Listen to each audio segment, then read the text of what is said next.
wanna change the world. I just want the perfect girl.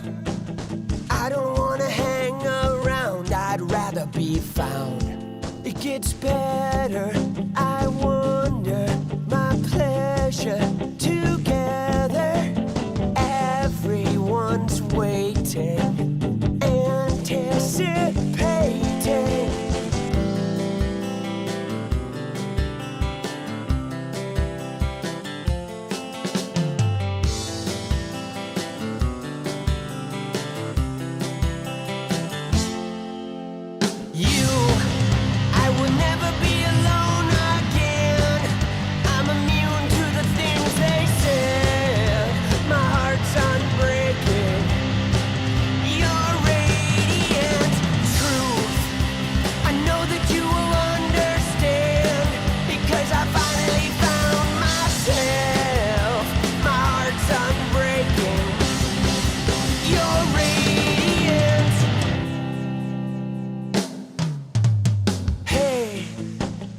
I just wanna change the world, but I'm not gonna wait my turn. I don't ever want to come down, I'd rather be found. It gets better, I wonder, my pleasure together. Everyone's waiting, anticipating.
It's about you. I will never be alone again. I'm immune to the things they said. My heart's unbreaking. Your radiant truth. I know that you will understand, because I finally found myself. My heart's unbreaking. Your radiant. You're radiant.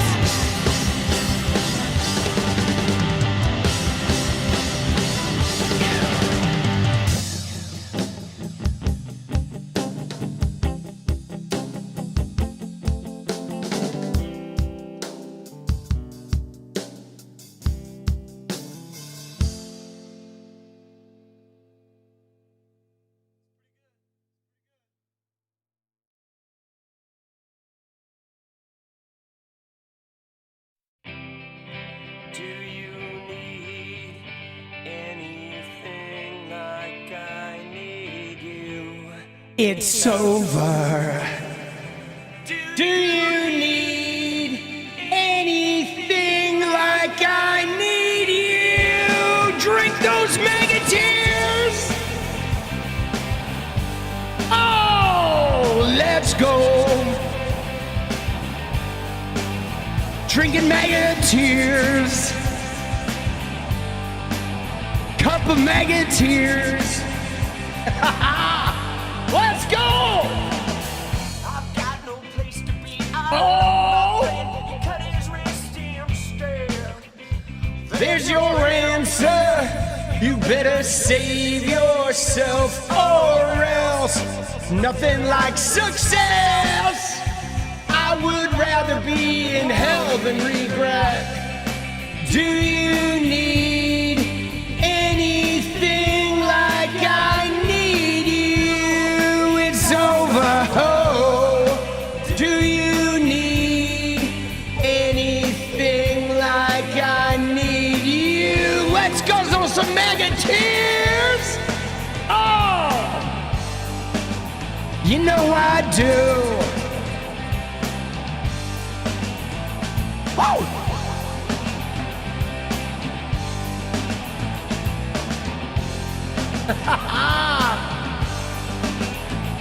A denial. These are not my words. Tell me where are mine? Most of the time, let my face with reality permit me to breathe before I do it again. Do you need MAGA tears like we all do? It's over. Oh, do you drink MAGA tears like you and me? Do you drink MAGA tears like all of us? It's over. Oh, do you drink MAGA tears, you and me? Let's go! Oh, dude. And then the MAGA shitheads came and they knelt before us on election day. And we said, be gone, maggots! Be gone! Let's go!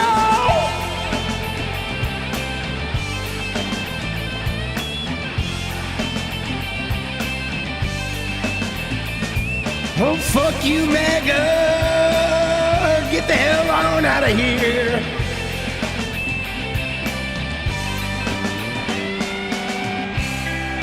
Do you drink MAGA tears like you and me? It's over. Oh, do you drink MAGA tears? They taste so sweet. Do you drink MAGA tears like you and me? It's over. MAGA tears, they taste so sweet. Fuck you, MAGA. Do you drink? Oh, shit. Do you drink those MAGA tears? Oh, dude. There they are, boss. Oh, those conservative tears are flowing tonight. Oh, I'd like to thank Jesus, our Lord, for shitting on MAGA. Thank you, Jesus. Thank you for shitting on MAGA. Reminding us what a bunch of fucking losers your followers are. Dude. Fuck you, MAGA. Dude, Jesus, it put lotion on its skin, boss. Oh! Let's go!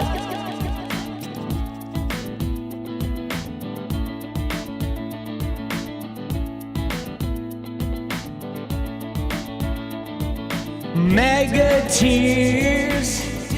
Oh, we have waited years to watch them eat some shit. They lost every fucking race at what cost? What a bunch of losers. Nothing is what MAGA gets in this election.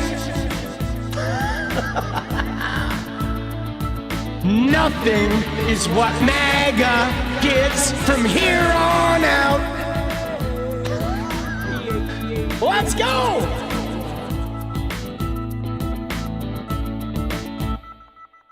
MAGA tears are flowing so much, yeah, it feels like it's been years. Dude, Professor, let's go, baby!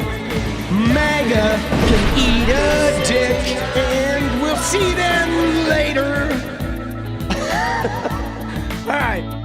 All right. Dude, I'm as you might have guessed, dude, I am fucking hyped, bro. All right, here we go. Dude, we're gonna do an election. We're gonna do an election dance party goal. Dude, Professor, thank you for that membership. Dude, yeah, no. Let me just say, dude, Jolie, FDJT, dude, turn the volume up. Let's go. Oh! Dude, we're gonna do a special, we're gonna do a 20 goal. Fuck it, bro. It's election night, dude. 20 light blue or higher, going 45 minutes. We're going big. We're going celebratory. Dude, we may do multiple dance parties tonight. Every 45 minutes, fucking dance party. So let me just say, okay? Let me just say this, guys, okay? So as we talked, 2 days ago, we watched the Trump 60 Minutes. Fucking 2 days ago, we watched the Trump 60 Minutes interview. Okay, we'll do it live. Let's go, baby. Let's go. All right. So 2 days ago, we watched Trump 60 Minutes, and I talked about how this was going to be a referendum. Okay, it was going to be a referendum on capitalism. It was going to be a referendum on Trump. It was going to be a referendum on Democrats saying, we're fed up with this. Dude, Steele, our cup runneth over with MAGA tears. Let's go. Snow puppies are feeling the weight. Let's go, Sam. Now, we're going to go through. We're going to look at the election results. Let me just tell you, it could not have gone better. Okay? It could not have gone better. This was the perfect fucking outcome in this election. Not one race got lost. Not one major race. Congrats, roomies. Let's go, Bradford. Oh, dude, all of them. Dude, clean sweep. All of Virginia, everything in New Jersey, the Supreme Court seats in Pennsylvania, even a couple local, like, commissioner seats in Georgia that have been red for 25 years flipped to Democrats. Guaranteed dance party. Let's go, Willem. Oh, dude. And Prop 50 blown. Yeah, the only guy who lost was Omar Fateh. And dude, Araceli, let's go. Oh, let's go, Beard. Thank you. But I will say this though. I think Omar had a spade of bad luck, guys. Okay, he did, dude, because there's a couple things that were hurting Omar. One is that huge bust of like all the Somali people that were like looting. I think it was pandemic funding. You know what I'm saying? So there was this huge like anti-Somali backlash that hit Minnesota because of that fraud, those fraud convictions. And so I think a lot of the middle of the road white voters in Minnesota were just like, you know what? They weren't going to vote for the Somali candidate.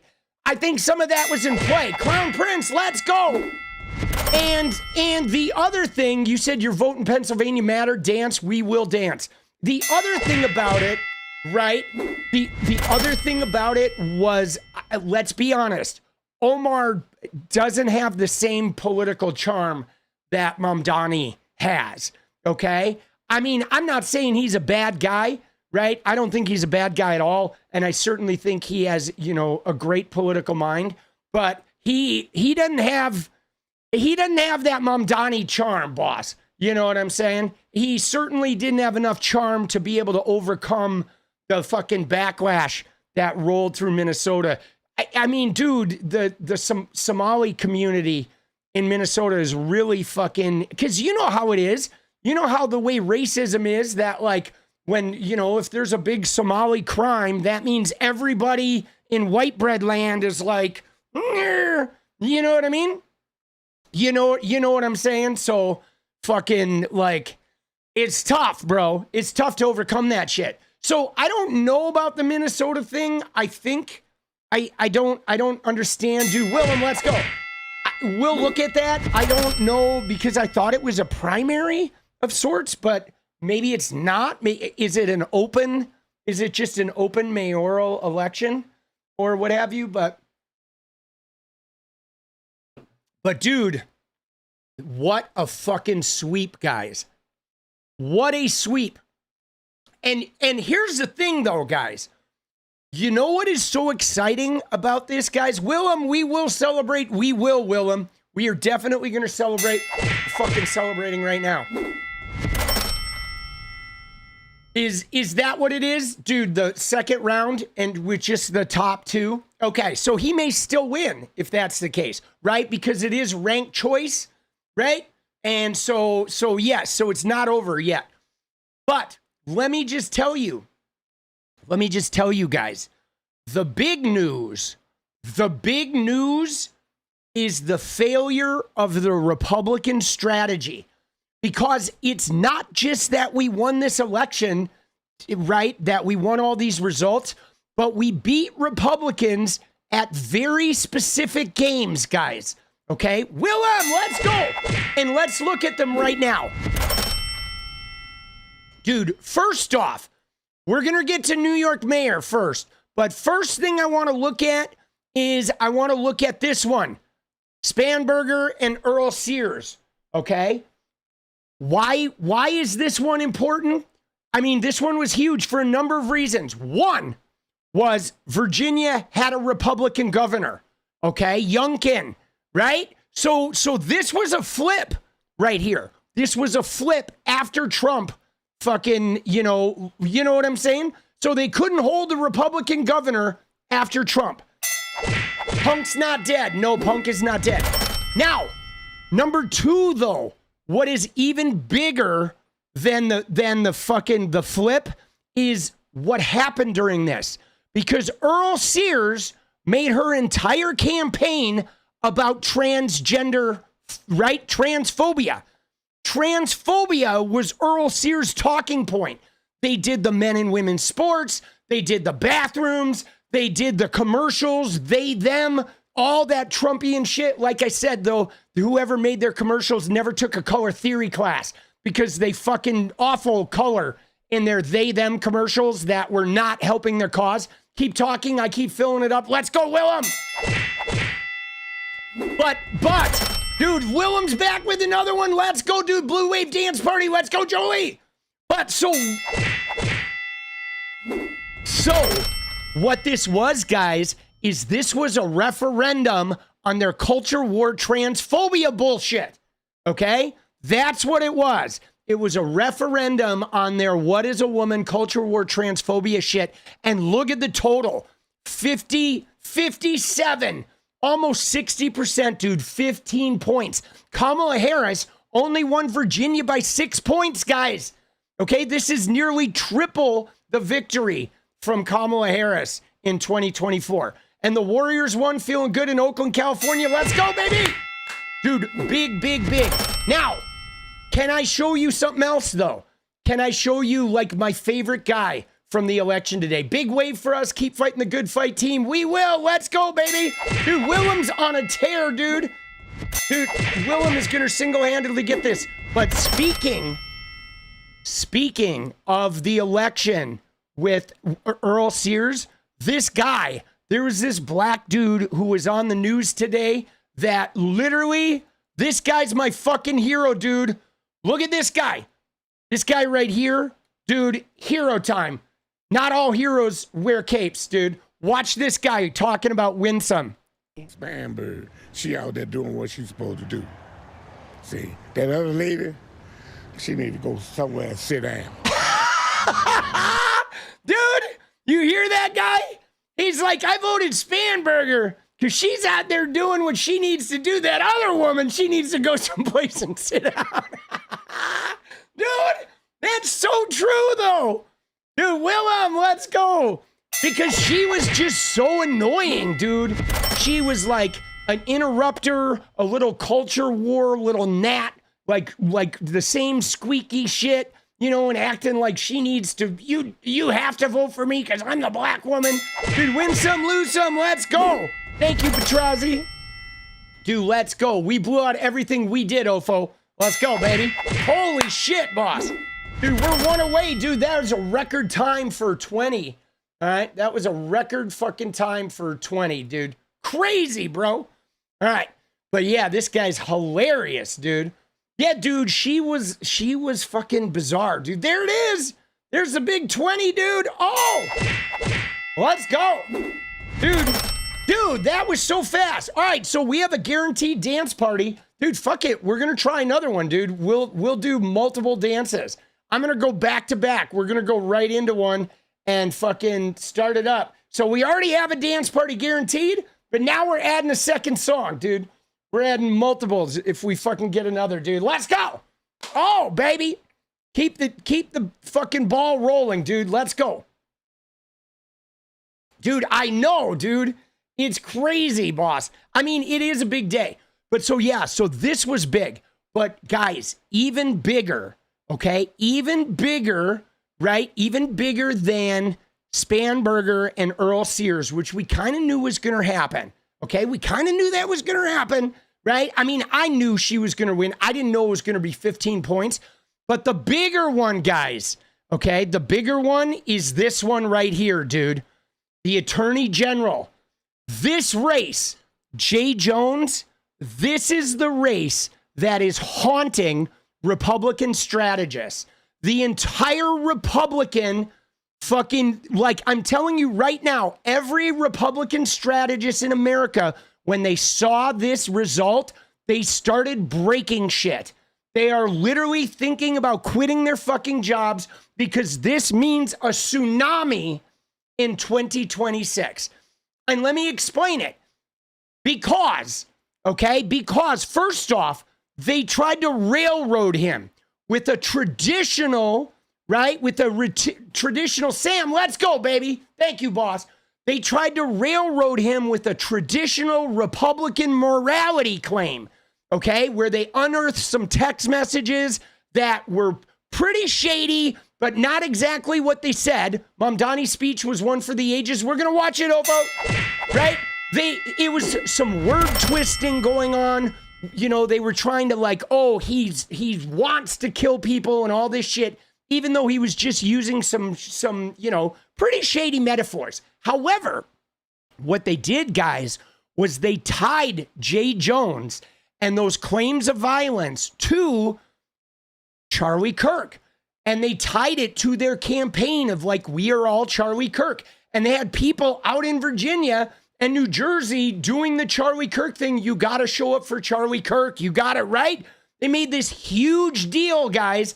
And this was going to be the one where they're like, you know, we have the morality. You guys are the violent, bad people that are accountable for your behavior. And we're not. And we're going to win this very important race. And dude, not only did they not win, but it wasn't even close. Look at that, dude. 7%. Meares got hammered.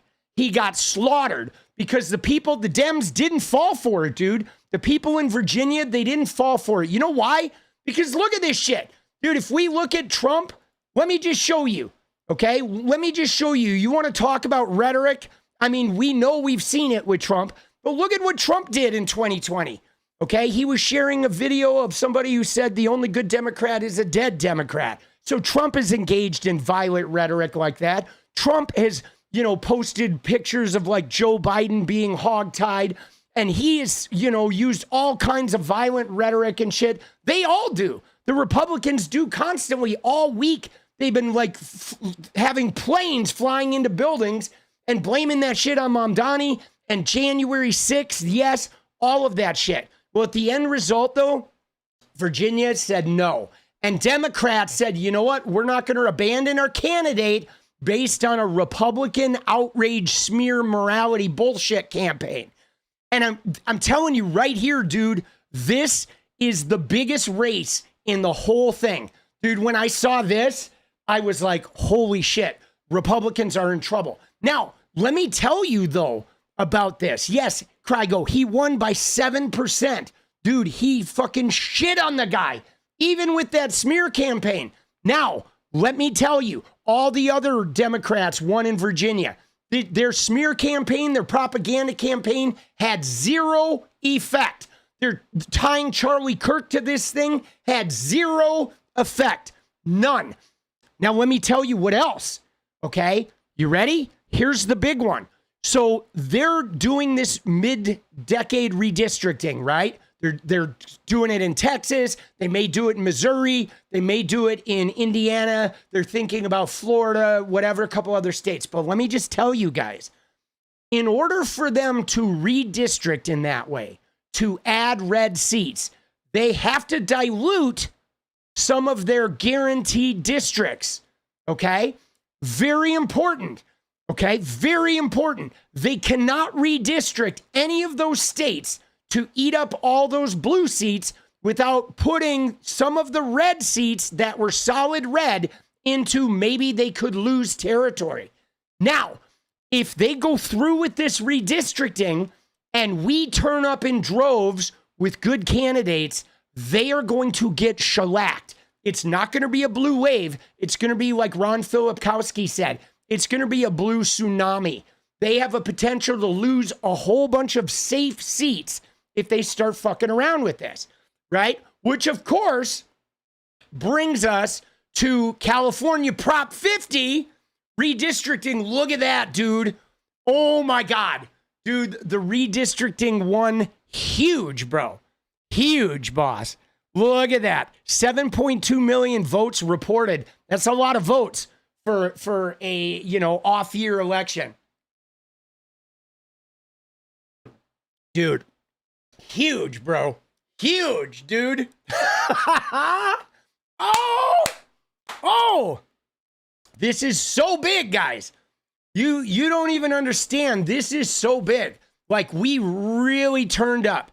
And last but not least, guys, one other important one is this one right here, dude. Look at 𝗫𝗄𝗽, dude.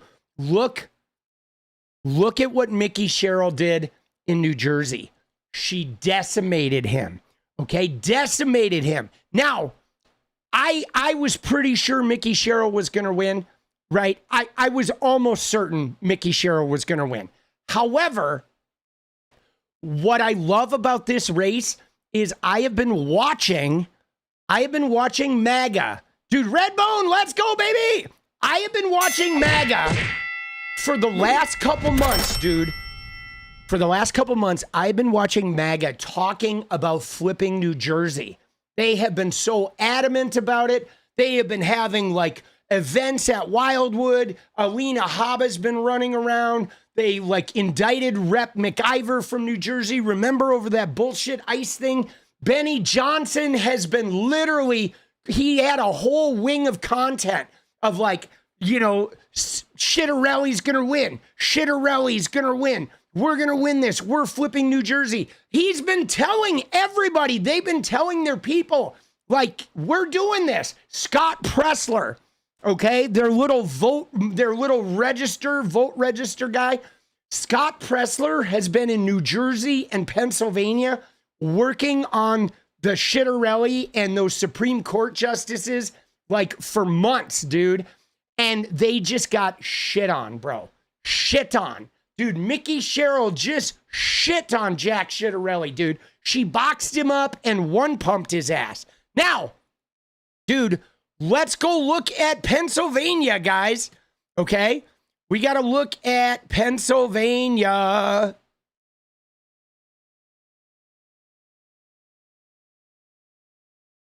Right here, dude. Look at that, baby. Just the beginning. Dems have younger minds, legs. Yes, sir, Tony. Let's go. Yeah, well, here's the problem, guys. Here's the problem that people like that MAGA The problem that MAGA doesn't want to deal with is the fact that, sure, in 2024, when they were running against Kamala Harris, who only had 107 days to prepare, and there was a whole bunch of resentment in the Dem party, Trump was able to eke out a 1.4% victory after Elon gave away millions. WL, let's go. So they eked it. But here's the problem. The problem is did Charlie Kirk and did the Republicans get a bunch of young white college frat boy males to turn out for Trump and whatever? They did some memes, they made some content, whatever, rah, they won the election, barely? Yes. But the problem is those young 19-year-old white frat boys, they're not politically motivated, guys. They don't care. They're not affected by politics either way. They're not affected when the Dems win. They're not affected when the Republicans win. Dude, let's go, Lewis. You know what I'm saying? So they are not motivated for the long term to be out there like winning votes, converting new voters, and fighting for change. Okay? They literally showed up for the memes. Okay? And that's all they're really willing to do is to like retweet the memes, right? And they may show up maybe in the next election. They were going to show up in this one, right? But we don't even know if they're going to show up again because they're mostly politically unactivated. Okay? The fan base that they're relying on to win elections is a fan base that's hardly ever activated politically. And so they're kind of fucked. I think they put all their chips, the MAGA has put all their chips in a voter base that is just not going to be a full-time working voter base. Meanwhile, the Democrats are all the people that are losing their rights, getting chased around by ICE, getting fucking attacked from every different direction. We are very motivated to show up. We are very motivated to continue fighting like tooth and nail, as my mom used to say, right? Because we have everything to lose and they don't. And so they're going to get their clocks cleaned. Okay. Now this was big right here, dude. Look at this shit, right? There were 3 Supreme Court seats, liberal Supreme Court seats, which is like, I believe it's like a 5-2 majority. Okay. In Pennsylvania. Now, if they had voted against these guys, it was, do they retain them or do they not retain them? So what would have happened is if they had voted against these Supreme Court justices, they would have not been retained. The Pennsylvania Supreme Court would have been tied 2-2. And then Josh Shapiro wouldn't have been able to appoint anybody because there's a Republican legislature.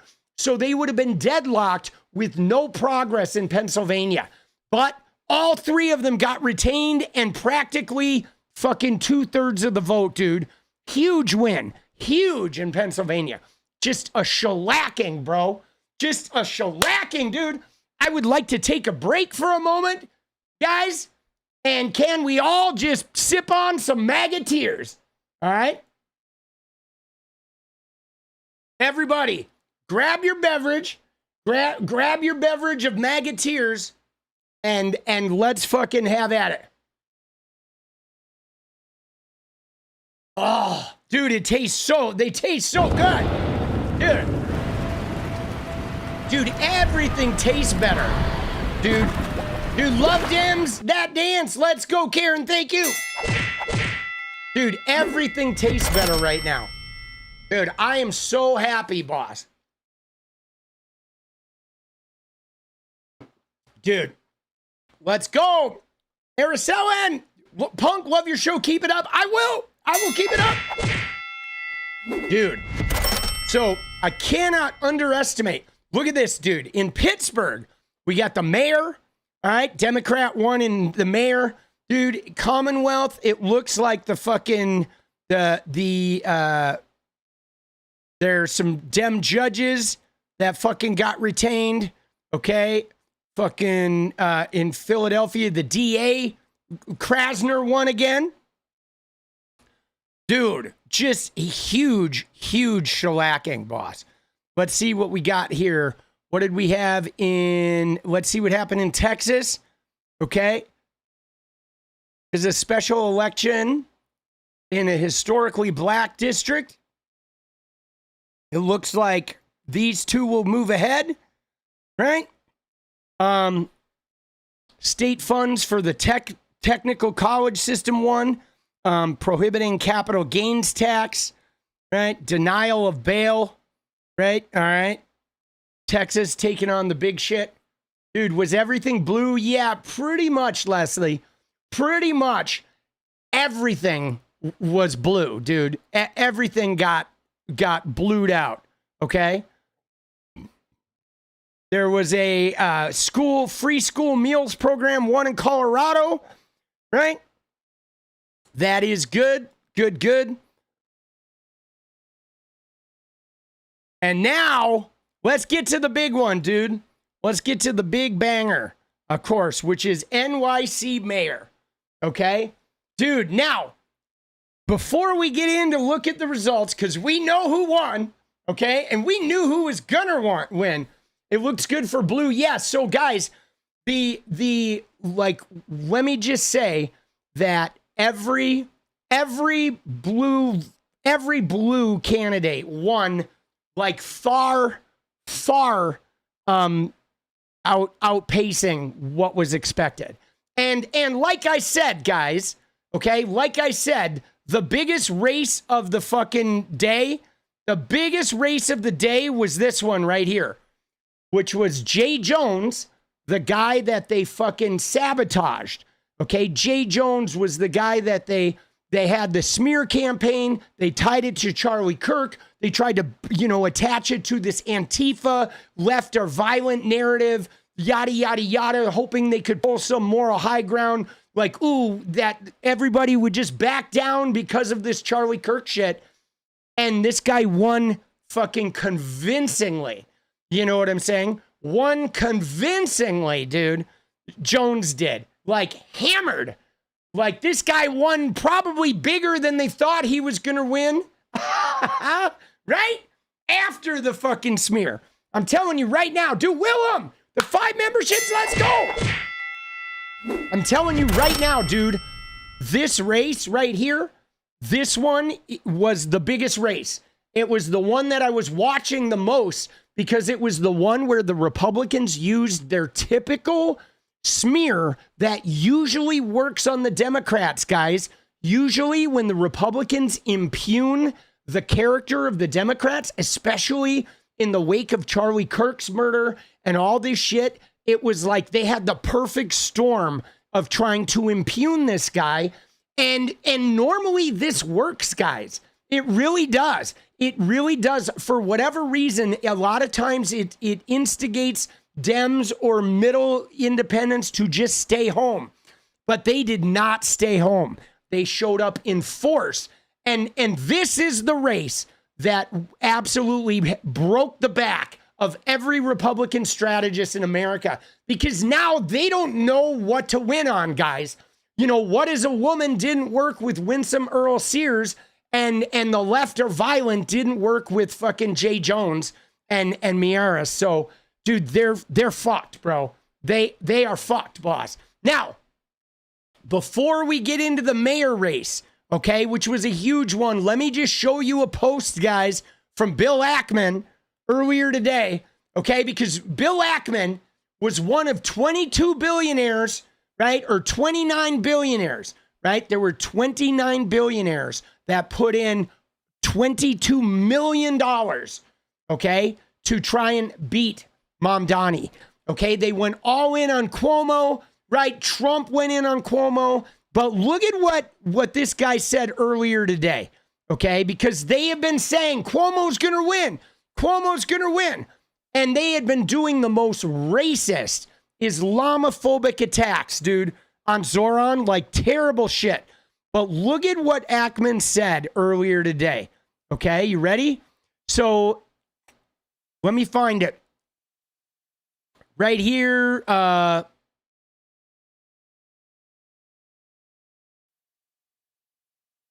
on, let me find the thing. All right, right here. Look at this.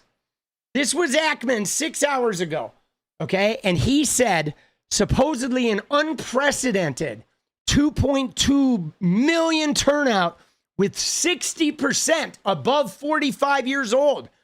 He says, I'm going to be an optimist and say Andrew Cuomo is going to get the win.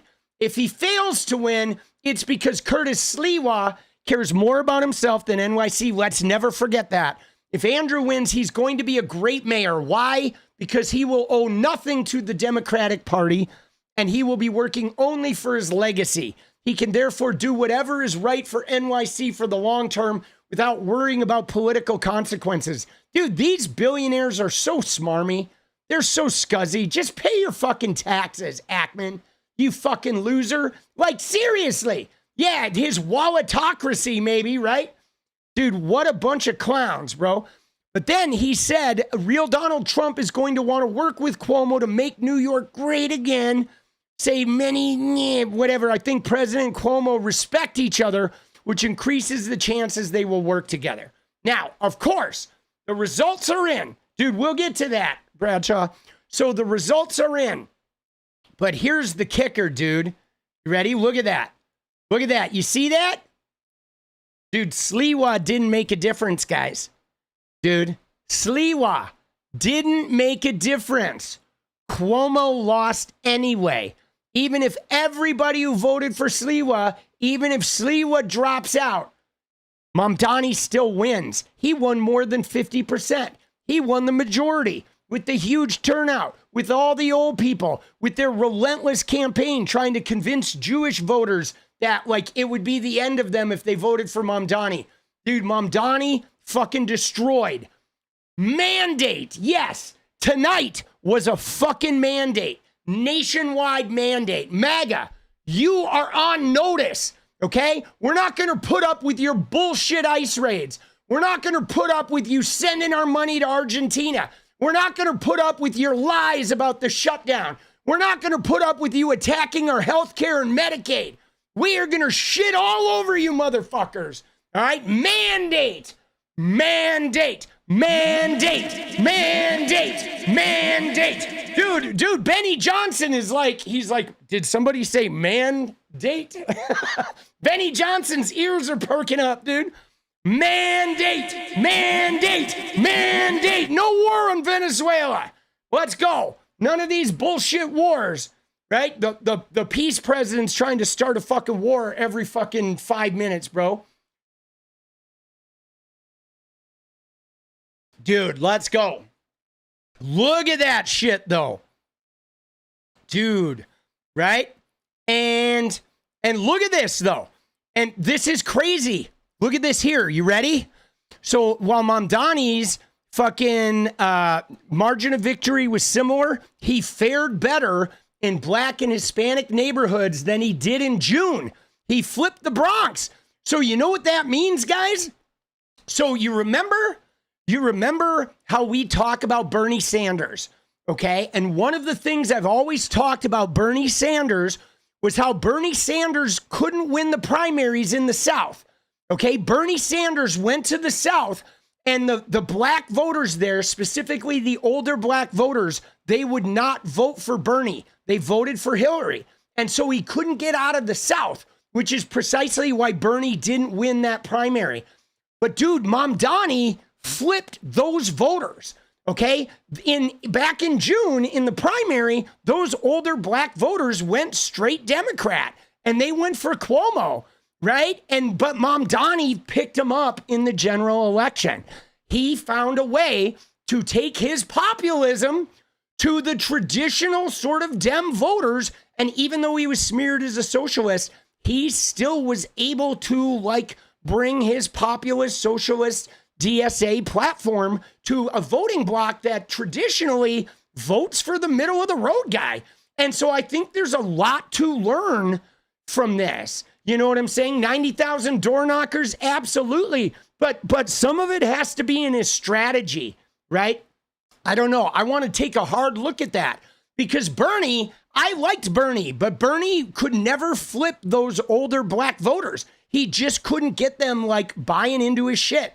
And I could never figure out why. I mean, I know Bernie's from Vermont, which is like all white people. So Bernie doesn't really have that connection with black people. You know what I'm saying? Like Bernie is a little too from a lily white neighborhood I think to really connect with those types of black voters. But Mamdani was able to do it, man.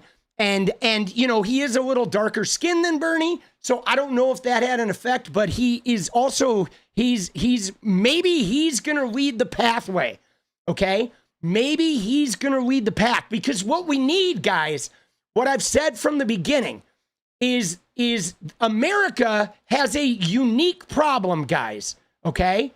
So America's problem is that because of the racial fucking disaster of the way systemic racism here in America is, often when a candidate goes out and preaches about working class politics, the people of color get left out by that, okay? Working class politics almost always favors the white working class voters, and the people of color get left out. They feel disconnected. The white people in middle America don't want to vote for something if it's going to benefit the black people. It's been a huge problem in my lifetime watching that happen. And what I'm saying is I think Mamdani did a really good job of speaking across some of those lines, okay, that I haven't seen a politician in recent times do it as well. You know what I'm saying? And yeah, no, you're right. What PJ says there is Bernie's racial blind spot because he only focuses on class. But when you talk class in America, there's race attached to it, right? And yeah, you know, Jim Clyburn definitely had something to do with that. But also, though, MG is like, if you're going to be somebody who challenges the establishment with the Dems, you're going to have to win over Jim Clyburn, okay? And one of the things that Mamdani did is Mamdani was winning over all the like leaders, dude. He was meeting with the black leaders. He won over Kathy Hochul in the end. Hakeem Jeffries endorsed him. Like Mamdani was like meeting with everybody and just winning over the leaders. Because yes, you're right, Clyburn was all in for Biden, but like it was Bernie's job, right? If you're going to challenge the establishment, you got to win Clyburn. You got to go in there and fucking win that guy. That's your job. I mean, if you're gonna do it. But I think though, maybe Bernie just led us to Mamdani and AOC. And like, we have to remember that like Bernie, maybe he's like the grand fucking poobah that's like bringing these young pups up. You know what I'm saying? Bringing these pups up. But he definitely, you know, like helped Mamdani, and Mamdani did a really good job, dude. This is a big win. This is a fucking huge win, boss. Dude, Bernie's like the whisperer, dude. He is. They're allergic to winning? They're not allergic to winning, Jared. We cleaned house, boss. We cleaned house. Dude, the Dems are the fucking kings of electioneering right now, dude. We fucking, blue wave, baby. Here, MAGA. Oh, smell ya. Let's go, MAGA. Dude, get shit on, baby. Oh, dude, can I just tell you? I was so excited, dude. I was so excited, bro. Now, you got to see my Cuomo tweet, okay? I'm about to share with you guys. I've been on fire, guys. Can I just tell you, like, look at this shit. I'm on fire on Twitter because today, also, my tweet about Erica Kirk was going viral, guys. Look at this shit. You ready?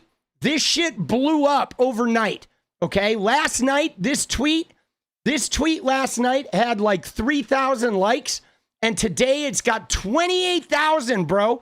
This thing went absolutely fucking viral overnight, right? About fucking Erica Kirk. But I have the God tweet with Andrew Cuomo. You ready? You ready to see the God tweet? Okay, let me just show you the God tweet with Andrew Cuomo, guys. Here it is, boss. Here it is, baby. Right here. All right, right here. You ready? Look at this. Right there, dude. Dude, yo, Andrew Cuomo. No means no. Try to remember that next time, motherfucker. Dude. Isn't that amazing? Dude, no means no. Because, dude, he ran in the primary. And the primary said no. The city of New York said no. And that fucker ran anyway. He ignored the no and decided to run anyway and to fucking bend over for every bad guy in the book and try and like eke his way, dude. So I'm like, dude, no means no. Try to remember that next time, motherfucker. Dude, he did. He's rapey, dude. He was rapey right there, bro. No means no, boss. Let's go. Oh. Dude, yeah. Dude, yeah, he's fucking done. Cuomo being endorsed by Trump, like his political career is done, bro.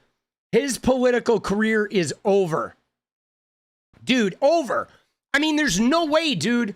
Like literally, like after what he did, taking, you know, Trump's endorsement and basically being a Republican light, like if he got involved politically anywhere, I will work man hours to make sure that that motherfucker never sees the light of day unless he switches to being a Republican. That's his only option. He could be a MAGA, right? He could be a MAGA molester dude, but he's done in the Democratic Party, dude. He's done. Just absolutely finished. Should we watch Mamdani's speech? You want to watch Zoran's speech? We'll take a little break here, guys. Looks like we're 13 away from the second dance party, guys. 14 minutes. If we want to hit that 20 goal, we're going to have a double dance party tonight while we drink these MAGA tears. All right. And so, oh, Jesus, dude, that's loud, bro.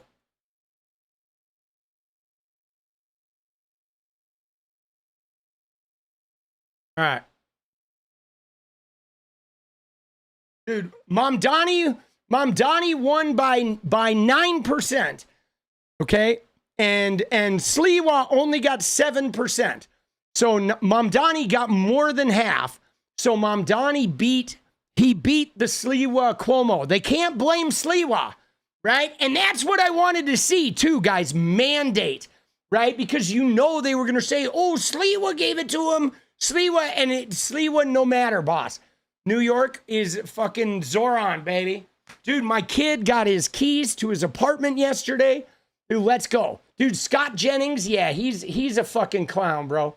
He is. Scott Jennings, dude, he's a greaser, bro. All right. You guys ready? Oh shit, dude, son. Dude, I fucking love that. Dude, I love this right here, dude. No means no, baby. Willem, damn, this day's gonna cost you. Let's go, baby. Dude, we appreciate it, though. Thank you, Willem. Dude, I tell you what, boss. Even if you run out of cash, dude, I will keep showing up. I will have your back all year, boss. I got you. All right? I got you, dude. Dude, 𝗙صeવ્𝗏. Dude, I like 𝗙صeവ്𝗏. Dude, 𝗙tože is one of my favorite guys in politics. You know why? Because he had no chance of winning. But, dude, you're so happy. Me too, 𝗙sneed. But 𝗙tože hates Cuomo so much that he was going to just bury him. Dude, I like that. I like that in somebody. When, you know what I'm saying? When somebody really is terrible, right? Because think about this, guys. Think about the way a lot of these Republicans work. Is what happens is if they can't win, if they can't get it, they will go in cahoots to fuck other people over, okay?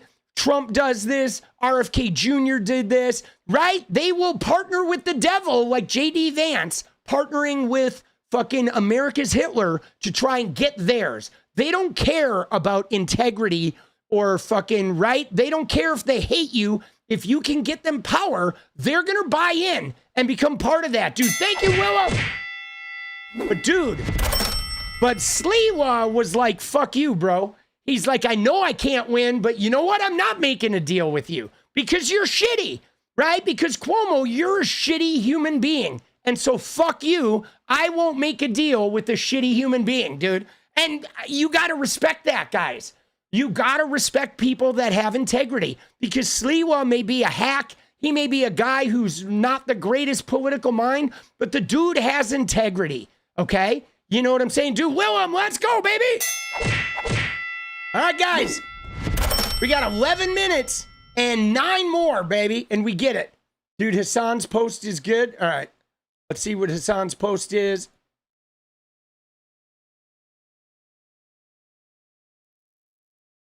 I'm hiring. I know you don't have nothing else going on. Dude, that's exactly what you said it was, dude.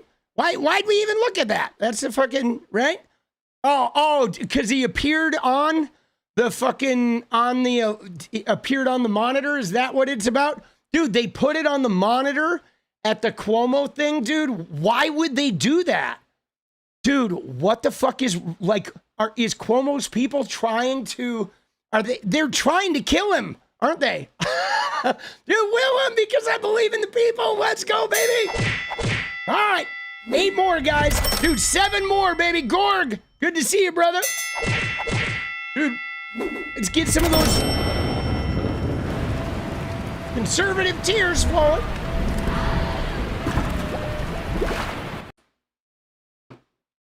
Dude, you know, though, guys, you know who the biggest loser today, though, right? You know, like, who the biggest loser of everybody was, right? Right? It's this guy right here, dude. This guy. Oops. Sorry. This guy right here, boss, is today's biggest loser. You know why? Because every candidate he endorsed got fucking hammered. They all lost, okay? Even with, like, the craziest propaganda campaigns built around Charlie Kirk, the apple of thine eye, okay? They got hammered. They lost it all. They didn't win a single race. They won nothing. Every candidate outperformed Kamala Harris. They lost in Pennsylvania. They lost in Virginia, in New Jersey. They lost everything. California came back. Dude, the billionaires are weeping. Yes, 𝗙ecie. This guy got shit on so bad. Double dance party guaranteed. Let's go, Willem. Dude, we got this, boss. This guy got hammered so bad, dude. He just got jacked up, bro. He got jacked up. Their anti-trans shit didn't work, right? Their violent leftist smear campaigns didn't work. Nothing worked. America said, you know what? Fuck you, Trumpy. Fuck your ICE shit. Fuck your attacks on us. Fuck your divisiveness. Fuck your rhetoric. Fuck the shutdown that you're, like, forcing us into and attacks on working class people. Dude, he literally, right? Dude, literally, his entire MAGA coalition was running around telling MAGA to vote for a Democrat today in the New York City mayor, and they still lost. They all voted for a Democrat and still lost, bro. Dude, cheers to the MAGA tears. Let's go, Jolie. Thank you so much. All right, we got 2 more. Dude, they literally, and dude, I think Dick Cheney passing away was really what kicked this off, guys. Okay? Can I just tell you? Right? It really was, dude. It really was, you know, I said it here. Right? Dude, Willem, you gonna work it today? I am, Willem. You know I am, boss. But it was right here, dude. This is what I said this morning, right? I was like, Dick Cheney dying feels like a really good omen for a day of elections where we kick Donald Trump's ass all over the fucking court, doesn't it? Doesn't it? Right? Didn't it? You know what I'm saying? I mean, it just felt like the perfect metaphor for, like, okay, Dick Cheney died. Okay, this divisive guy that was a big deal in the 2024 election, smarmy, liar, warmonger, right? Money grubber, right? Power hungry. You know what I'm saying? Money grubber, power hungry guy that left a wound on America. And that guy died. And it's like, you know what? When I saw him dying, I was like, holy shit, we're going to kick the shit out of Trump today. We are going to kick the shit out of Trump today. I was like, it's the perfect metaphor, bro.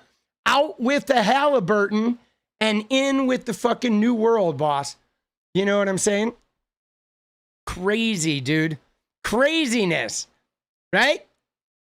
Oh, shit, boss. Let's go. All right. Thank you, Dickie. Thank you, Dick. Dude, Blue killed it today. Let's go, Redbone.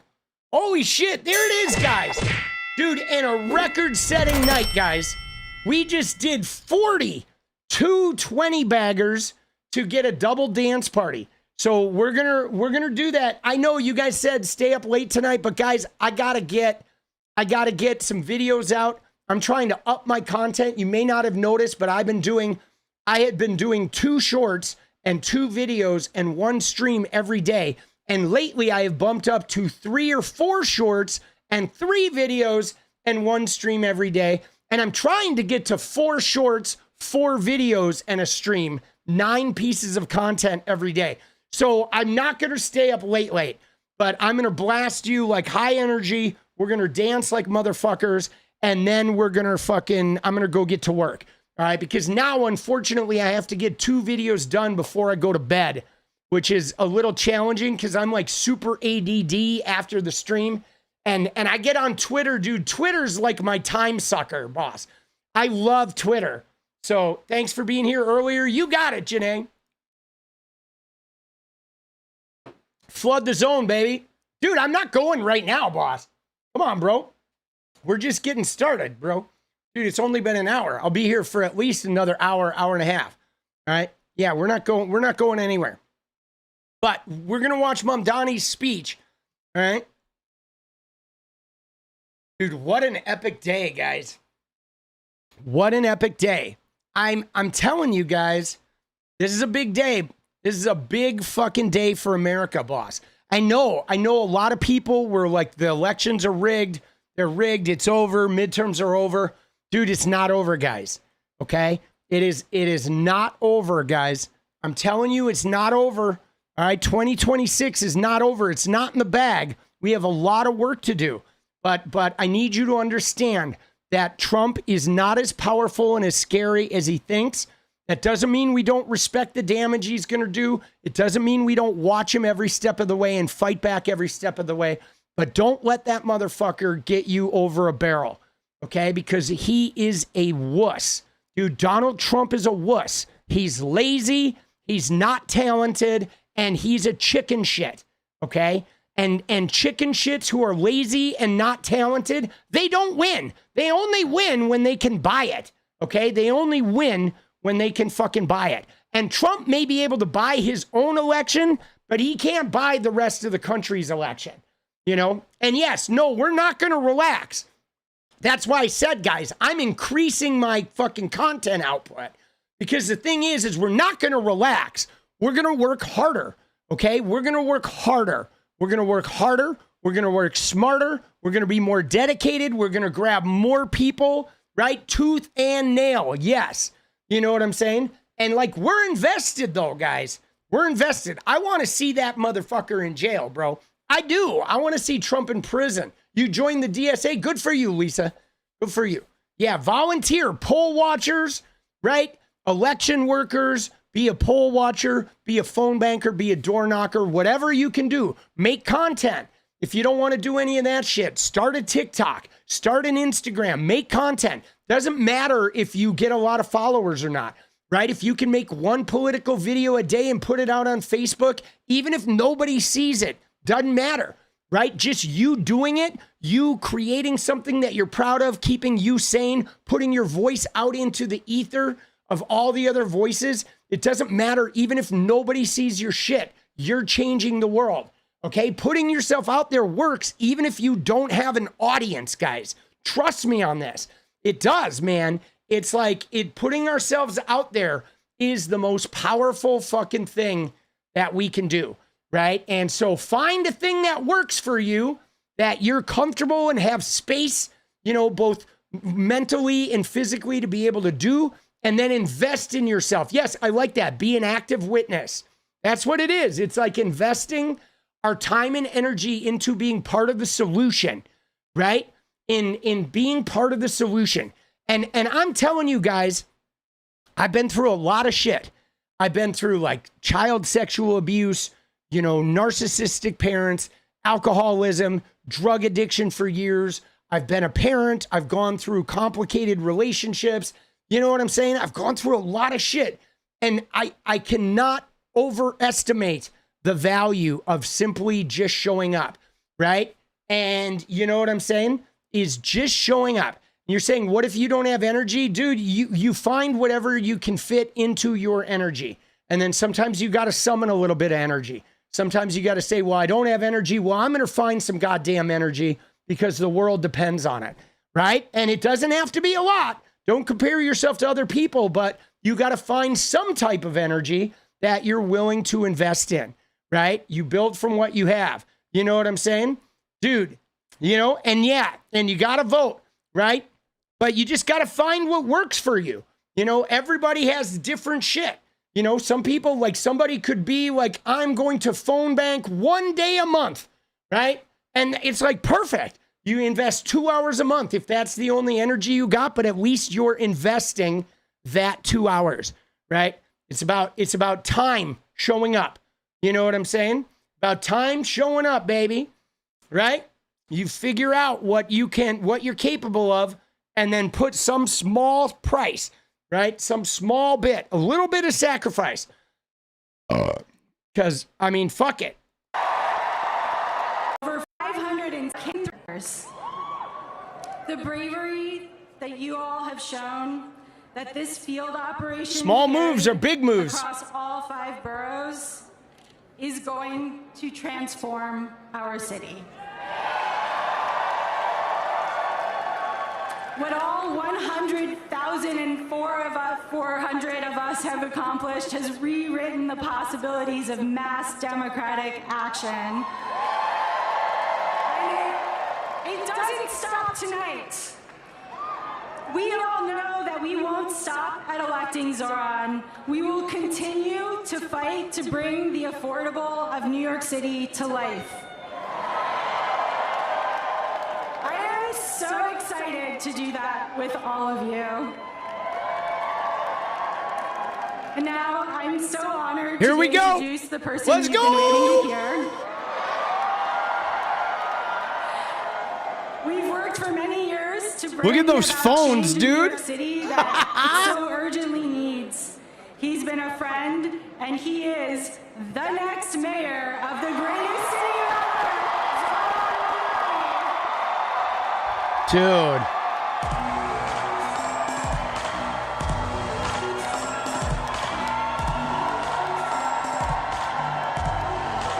Let's go. Dude, that's huge, bro. Dude, a socialist mayor, boss. It's fucking America changing, guys.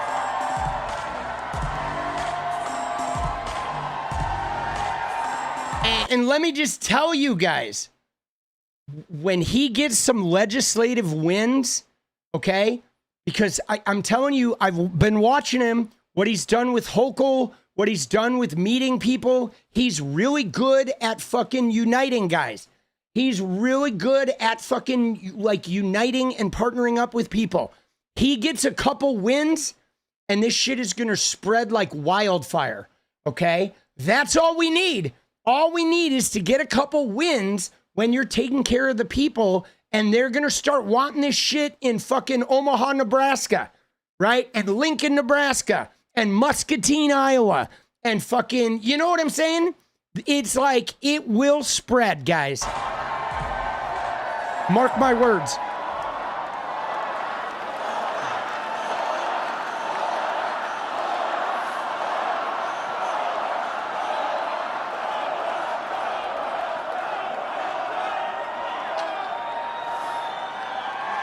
Thank you, my friends.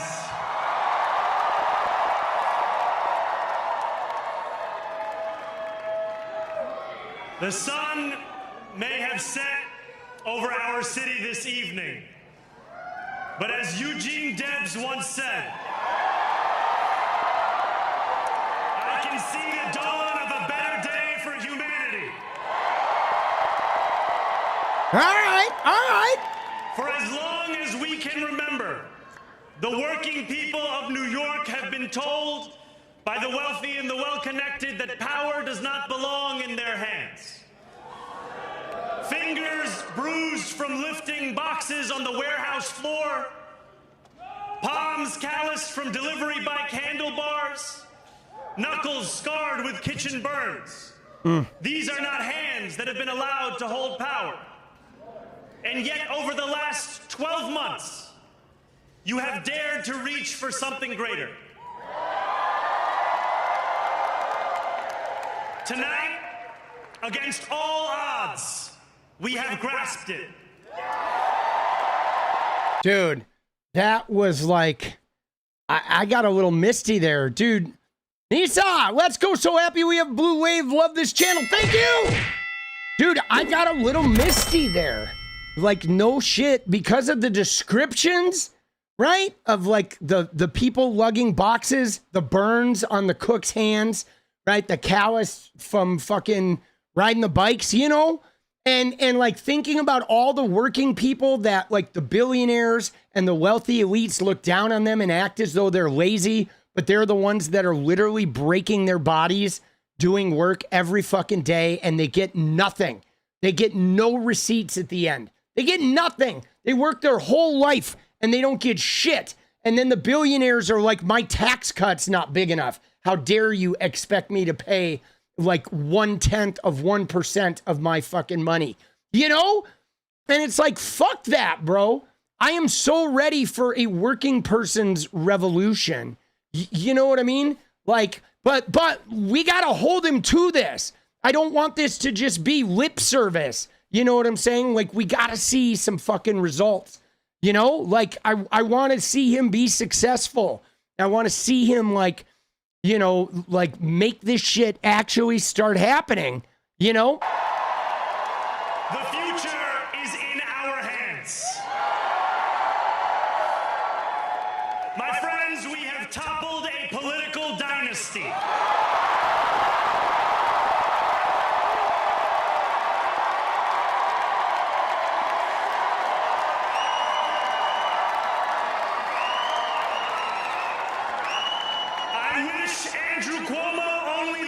In private life.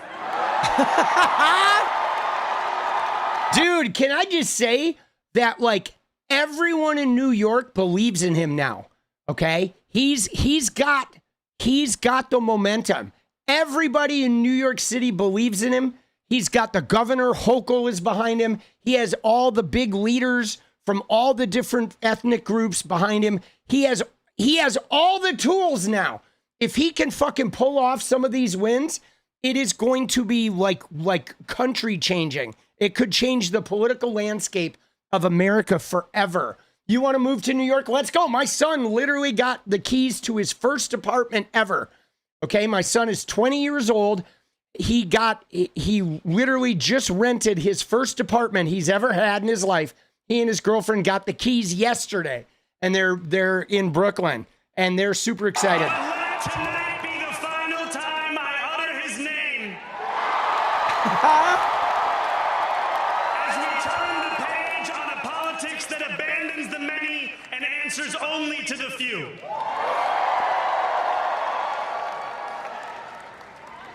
New York, tonight you have delivered a mandate for change.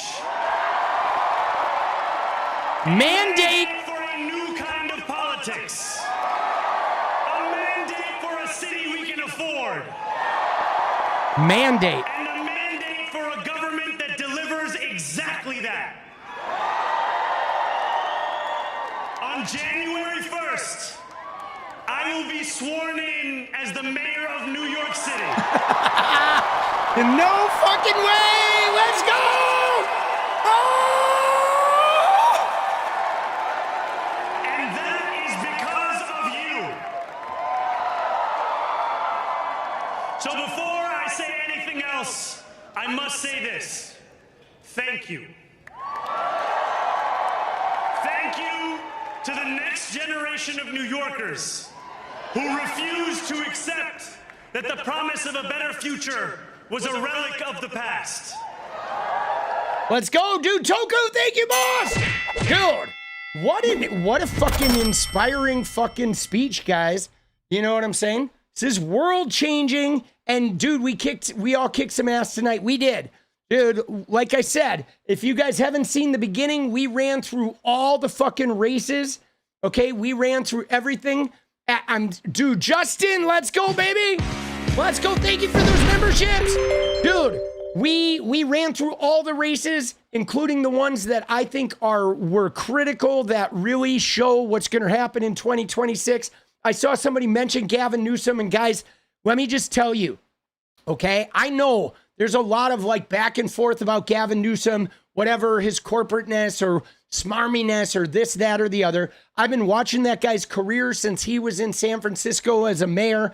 The guy, I have to say a couple of things about Gavin real quick, is that one, that guy was a pioneer on a lot of the civil rights shit that we take for granted now.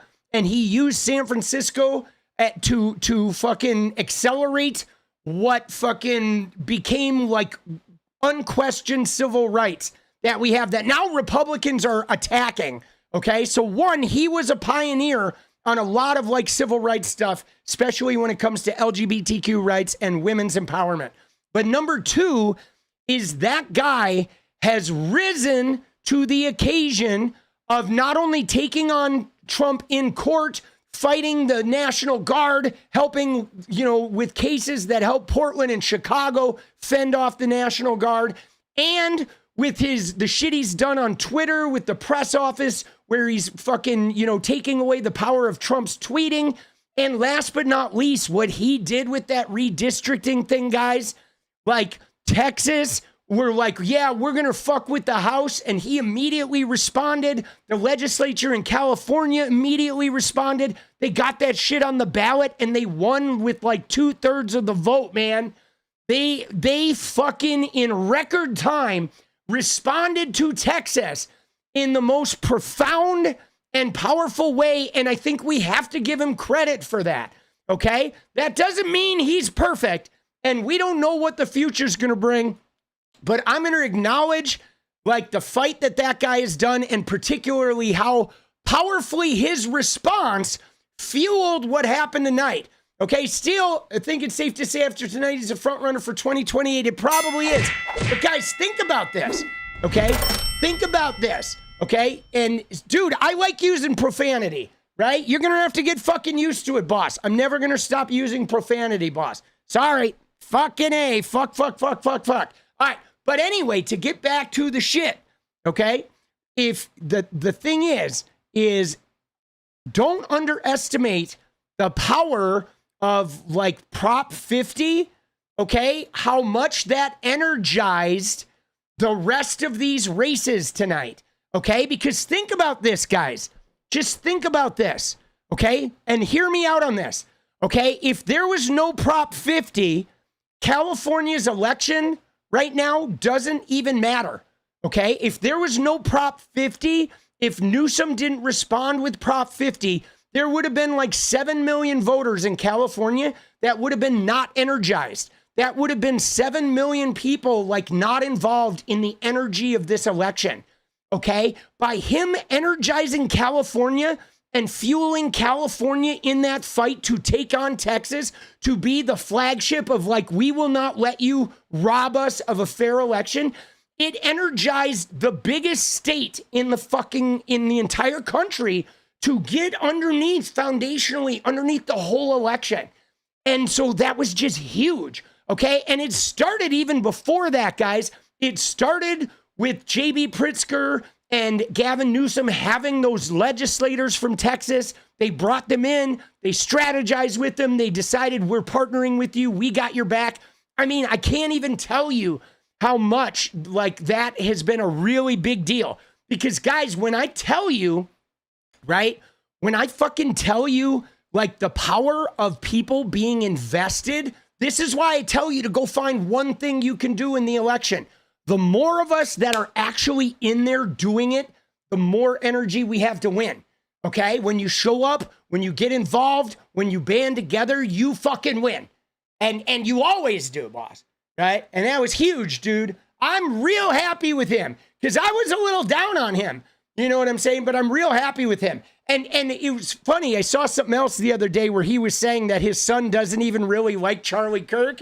And that made me laugh too, because when he had Charlie Kirk on and said, oh, my son really likes you, I always thought he was lying, right? I thought he was just saying that to disarm Charlie Kirk and make it so Charlie Kirk would fucking open himself up and think he had something on him. And so now Gavin's been going around saying, yeah, my son doesn't like Charlie Kirk. And I was like, I knew he was lying to him, dude. I knew it. I knew he was fucking, like, just fucking with him to, like, get him to open up, right? He was glazing in order to, like, get Charlie to fucking say shit. And then Charlie had to go apologize for, like, oh, yeah, I know you wanted me to be real mean to Gavin Newsom, but, like, you know, he was just so nice to me. Oh, dude, I mean, he's fucking stealthy. All right, here we go. You showed that when politics speaks to you without condescension, we can usher in a new era of leadership. We will fight for you because we are you. Or as we say on Steinway, ana minkum wa ilaykum.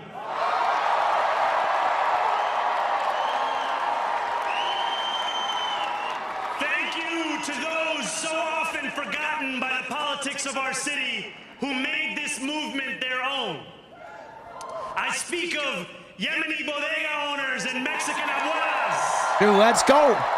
He's acknowledging. Senegalese taxi drivers and Uzbek nurses. Love that. Trinidadian line cooks and Ethiopian aunties. Yes, aunties. Dude! Yes, aunties! Dude, he even threw in the auntie. To every New Yorker in Kensington and Midwood and Hunts Point, know this. This city is your city, and this democracy is yours too. This campaign is about people like Wesley, an $11.99 organizer I met outside of Elmhurst Hospital on Thursday night. A New Yorker who lives elsewhere, who commutes 2 hours each way from Pennsylvania because rent is too expensive in this city. It's about people like... See, that's what's so crazy, guys, about, like, you guys may not realize this, right? But, like, New York, if you look at the foundational jobs, the people that clean the office buildings, the people that fucking take care of the trash a lot of times, right? You have some of these foundational low-income jobs, right? Those people can't afford to live in the city, and they literally have to fucking take these insane commutes, right? Like the city, Bill Ackman gets to live in his penthouse like a king because a whole bunch of other workers take 2.5 hours each way to get to work to do all the jobs that allow him that cushy life. And then at the end of that, he doesn't even want to pay taxes to help them, you know? And dude, it's fucking despicable, bro. You know? And yes, they're the people that keep the city functioning, man. You know? And that's just true, like, so, like, everywhere in this fucking country, boss. The woman I met on the BX 33 years ago who said to me, I used to love New York, but now it's just where I live. And it's about people like Richard, the taxi driver I went on a 15-day hunger strike with outside of City Hall, who still has to drive his cab 7 days a week.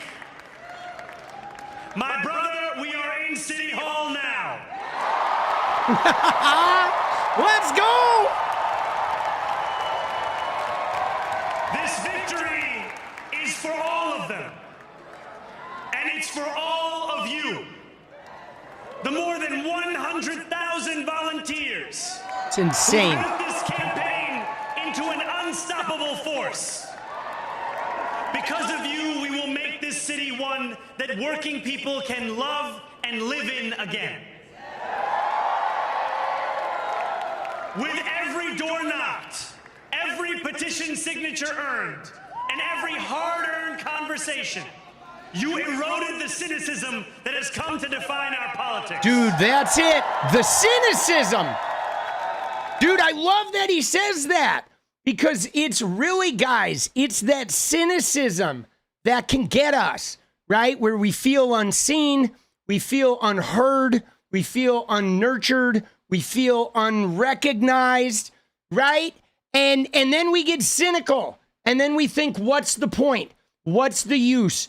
Like, nobody's listening anyway. My vote doesn't count. And that is the shit that the white supremacist Christian nationalists, they latch onto that. They latch onto that cynicism, and next thing you know, there's like mass marauders running around with batons in the streets. You know what I'm saying? Or they're taking away your fucking, you know, you're dying of sepsis while you have a baby and shit, you know? And like, dude, it's really important that we keep fighting that, you know? Now I know that I have asked for much from you over this last year. Time and again, you have answered my calls. But I have one final request. New York City, breathe this moment in. We have held our breath for longer than we know. We have held it in anticipation of defeat. Held it because the air has been knocked out of our lungs too many times to count. Held it because we cannot afford to exhale. Thanks to all of those who sacrificed so much, we are breathing in the air of a city that has been reborn.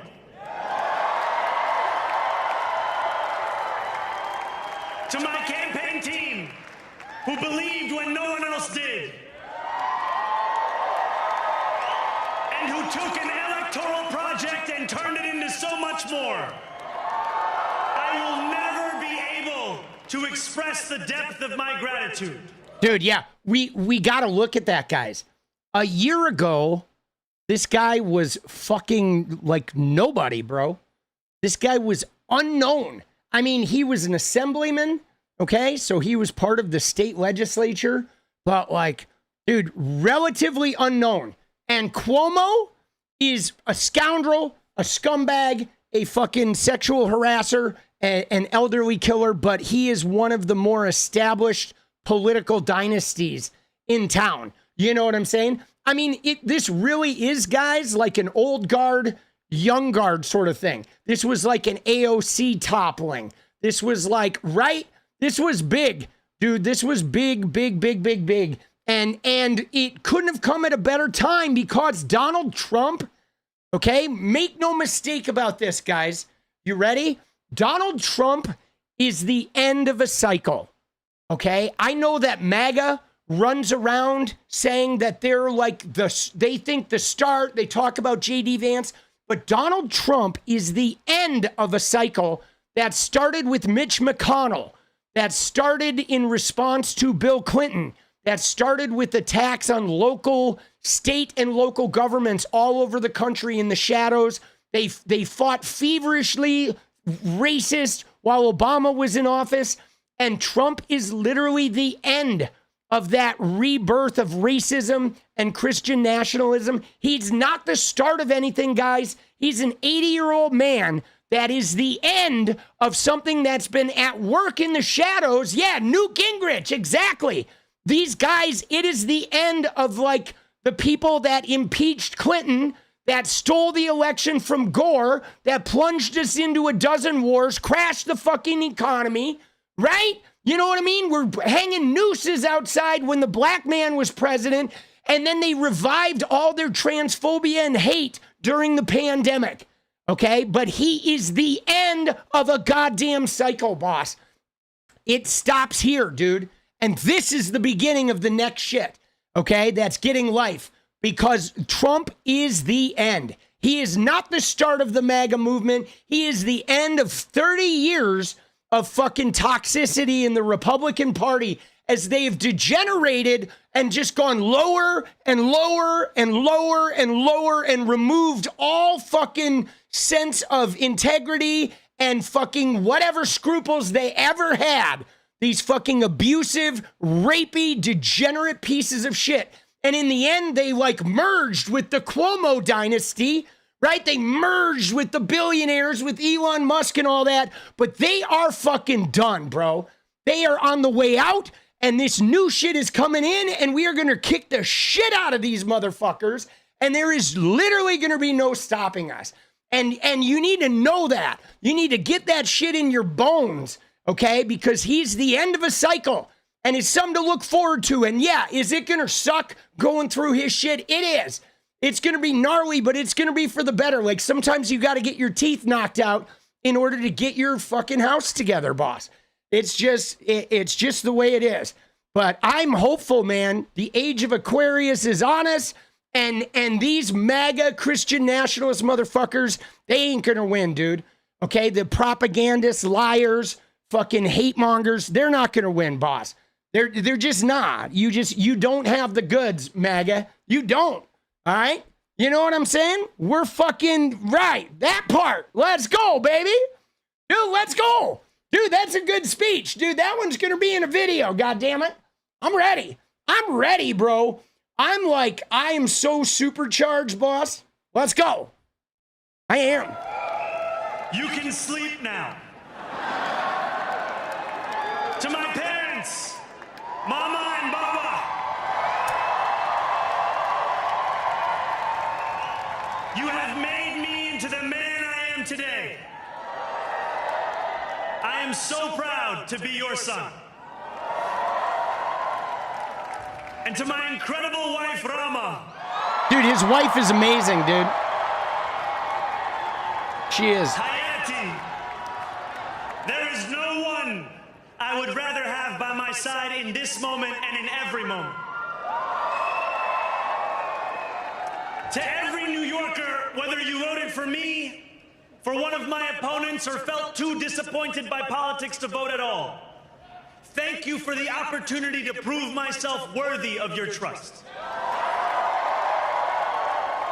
I will wake each morning with a singular purpose: to make this city better for you than it was the day before. There are many who thought this day would never come, who feared that we would be condemned only to a future of less, with every election consigning us simply to more of the same. And there are others who see politics today as too cruel for the flame of hope to still burn. New York, we have answered those fears. Let's go! Dude, let's go, dude. Black Cougar, let's go, baby! Dude, yeah, I'm fucking proud of him, dude. I'm proud of everybody who worked on that shit, boss. And I'm so happy that my son and his girlfriend just set up shop in Brooklyn. And now they get to live there during the new revolution. They love Zohran Mamdani too. They're very fucking into him. Dude, I'm excited. Tonight we have spoken in a clear voice. Hope is alive. Hope is a decision that tens of thousands of New Yorkers made day after day. Volunteer shift after volunteer shift, despite attack ad after attack ad. More than 1 million of us stood in our churches, in gymnasiums, in community centers, as we filled in the ledger of democracy. And while we cast our ballots alone, we chose hope together. Dude, it is one of the highest turnouts. If you look at the New York City mayor, dude, look at that. It's fucking, there's like 8 million people in the city. I don't know how many of those are registered voters, but dude, 2 million showed up for a fucking mayor race in an off year, dude. It's insane. The turnout was nuts. And I mean, dude, the turnout was nuts all over the place, boss, right? The turnout was crazy. Like, look at that, dude. 3.4 million turned out in Virginia, right? Dude, look at the shift. Look at the shift in Virginia. Dude, this is from Trump to now. The entire fucking state of Virginia shifted blue, dude. Every fucking precinct out there shifted blue, baby. Look at that shit, bro. Dude, some up to 11 points, bro. 12 points, 16 points. I mean, just an absolute fucking, right? Even the ones where Earl Sears won, she like almost a 10-point switch in some of them. Dude, it's insane, bro. Even the fucking huge counties were shifting, okay? Like 10%. I mean, massive. Dude, I think it was similar in Jersey. Yeah, look at Jersey, dude. Jersey had a huge blue shift as well, dude. Dude, 𝗙𝗍𝗹𝗪 got slaughtered, bro. Slaughtered. And I'm telling you, though, right here, too, you know, this one, I'm going to go back to it. I know I said it before. I gave a whole spiel about this. This was the race that defined the whole election, guys. This race right here, mark my words, the J. Jones-Meares election is the one that defines all of 2026, because this was the election where they had a candidate that was vulnerable to the predominant Republican strategy of character assassination, trying to tie into their larger Antifa left-wing violence narrative. They tied it to Charlie Kirk, who is like the martyr of the moment and their big energy source. They were, you know, do it for Charlie was their whole election thing. And Jones still won by 7%. It failed. It failed miserably. Their go-to fucking thing failed. And Meares wasn't even a bad candidate, right? He wasn't like winsome Earl Sears. She was a bad candidate. But Meares was a fine candidate. He was not terrible. And they had their bread and butter, like Democrat character destruction propaganda machine, and it didn't do shit, okay? And this one right here, every Republican strategist in America looked at this election and they're like, fuck, we're going to get on the internet now. Dude, I love Mamdani's speech, but we have more to cover. We got to look at some of the internet's reaction, okay? Because people were flipping out, especially with this race, dude. The tears, the Republican tears, man, the MAGA tears are insane, dude. They are just insane. Everybody with the J. Jones, they're like, you want to kill me? You want to kill my kids? Democrats want to kill us. Dude, they're just so, they thought they had this one in the bag, guys. They definitely thought they were winning the J. Jones one. They thought it. I mean, they normally do win this race, okay? With a character assassination like that and a huge propaganda campaign, they normally win those, guys. This is like Elon Musk and his $30 million, and they mobilized everybody in Virginia. They had Scott Pressler out there. They were mobilizing all their shit, and they got hammered, dude. Let's go look at some of the reaction. All right, shall we? We're going to go through. Look at this. Here it is, dude. Liz Wheeler. Dude. Less than 2 months ago, Charlie Kirk was assassinated with a bullet to his neck for being conservative and Christian. Tonight, Democrats in Virginia elected an attorney general. He said he wants Republicans murdered. That's a lie, of course. J. Jones didn't say he wants Republicans murdered. They added that thing, right? And dude, look at this. They are beside themselves. They're like, holy shit. We did our little morality attack. We threw everything we had at the Democrats and we got smoked. Dude, couldn't happen to a crazier liar / propagandist. Okay. All right, dude. Well, Steve, so hold on, buddy. I do have to delete that fucking comment. All right. We can't say that shit in the chat. All right. You gotta be, you're allowed to feel however you want, but you know, we're on YouTube. All right. And they don't want you talking about that kind of shit. So we got to remove that shit from the chat. All right. Let's keep it above board. But dude, look at this shit, bro. The extra strength cope. Oh my God. The coping, dude, the coping today is crazy. Dude, I'm telling you, the coping is insane. All right.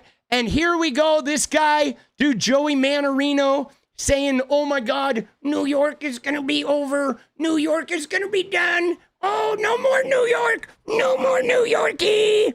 Oh. Dude, they're so bummed. Dude, it's all right. Dude, no worries, Steve. I got you, boss. I can't get banned. That's all. Right? But I got you. All right. Dude, look at this. This guy says Republicans have a moral compass, unlike the Democrats, right? But Democrats promote J. Jones. J. Jones doesn't want to see anyone get killed. That's a lie. But I'm sorry, Luke 𝗙𝗪𝗏𝗍, you guys voted for Donald Trump. 34 felony convictions, insurrection, adultery for 40 years, okay? Con man, Ponzi schemes, bad real estate deals, soaking investors' money, right? Fucking paying off porn stars. You know what I'm saying? Like Jeffrey Epstein's best buddy, you have no moral compass, Luke. Okay, none. The MAGA, there is no more moral compass. Your guys' moral compass with Trump after the insurrection and the Epstein and the essays, you're done. Okay, sorry, no more moral compass. Okay, not at all, dude. They're done. They do not get the moral compass anymore. The moral compass points at fuck you, boss. It is just no more, right? We let them have that moral compass bullshit, but now, dude, after voting the insurrectionist and the Epstein bestie, and they're hiding the fucking files, like, fuck off. You get no more moral compass, all right? No more. You're done. Dude, again, look at this. They're saying a man who fantasized about killing children. Dude, this it never happened. Hold on.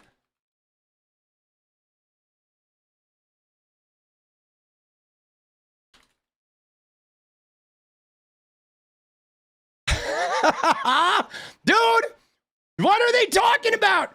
Dude, they are coping so hard. Oh my God, dude, there's a plane crash in Louisville. Come on, Sean Duffy.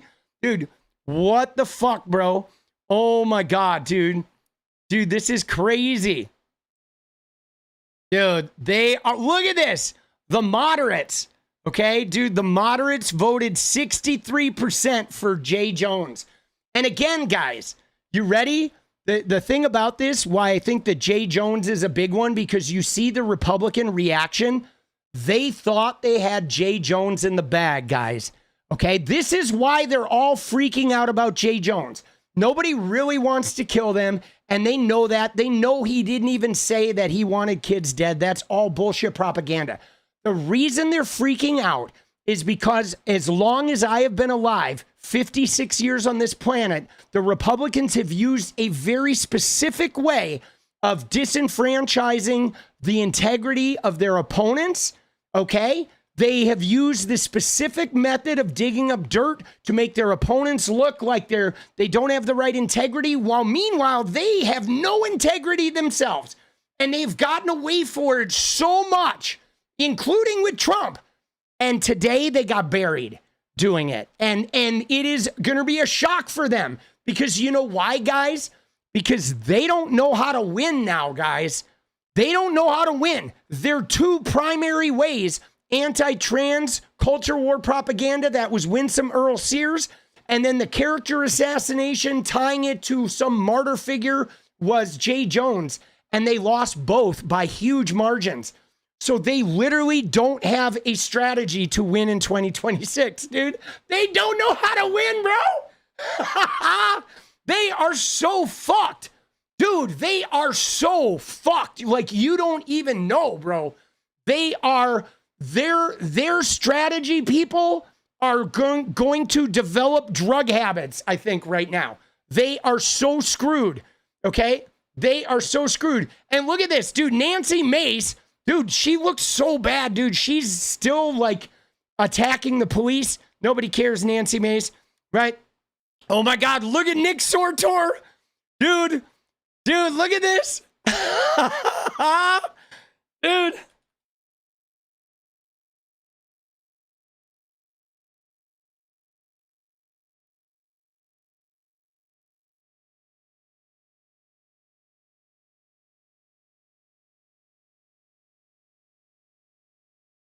There we go. Yeah, enjoy it.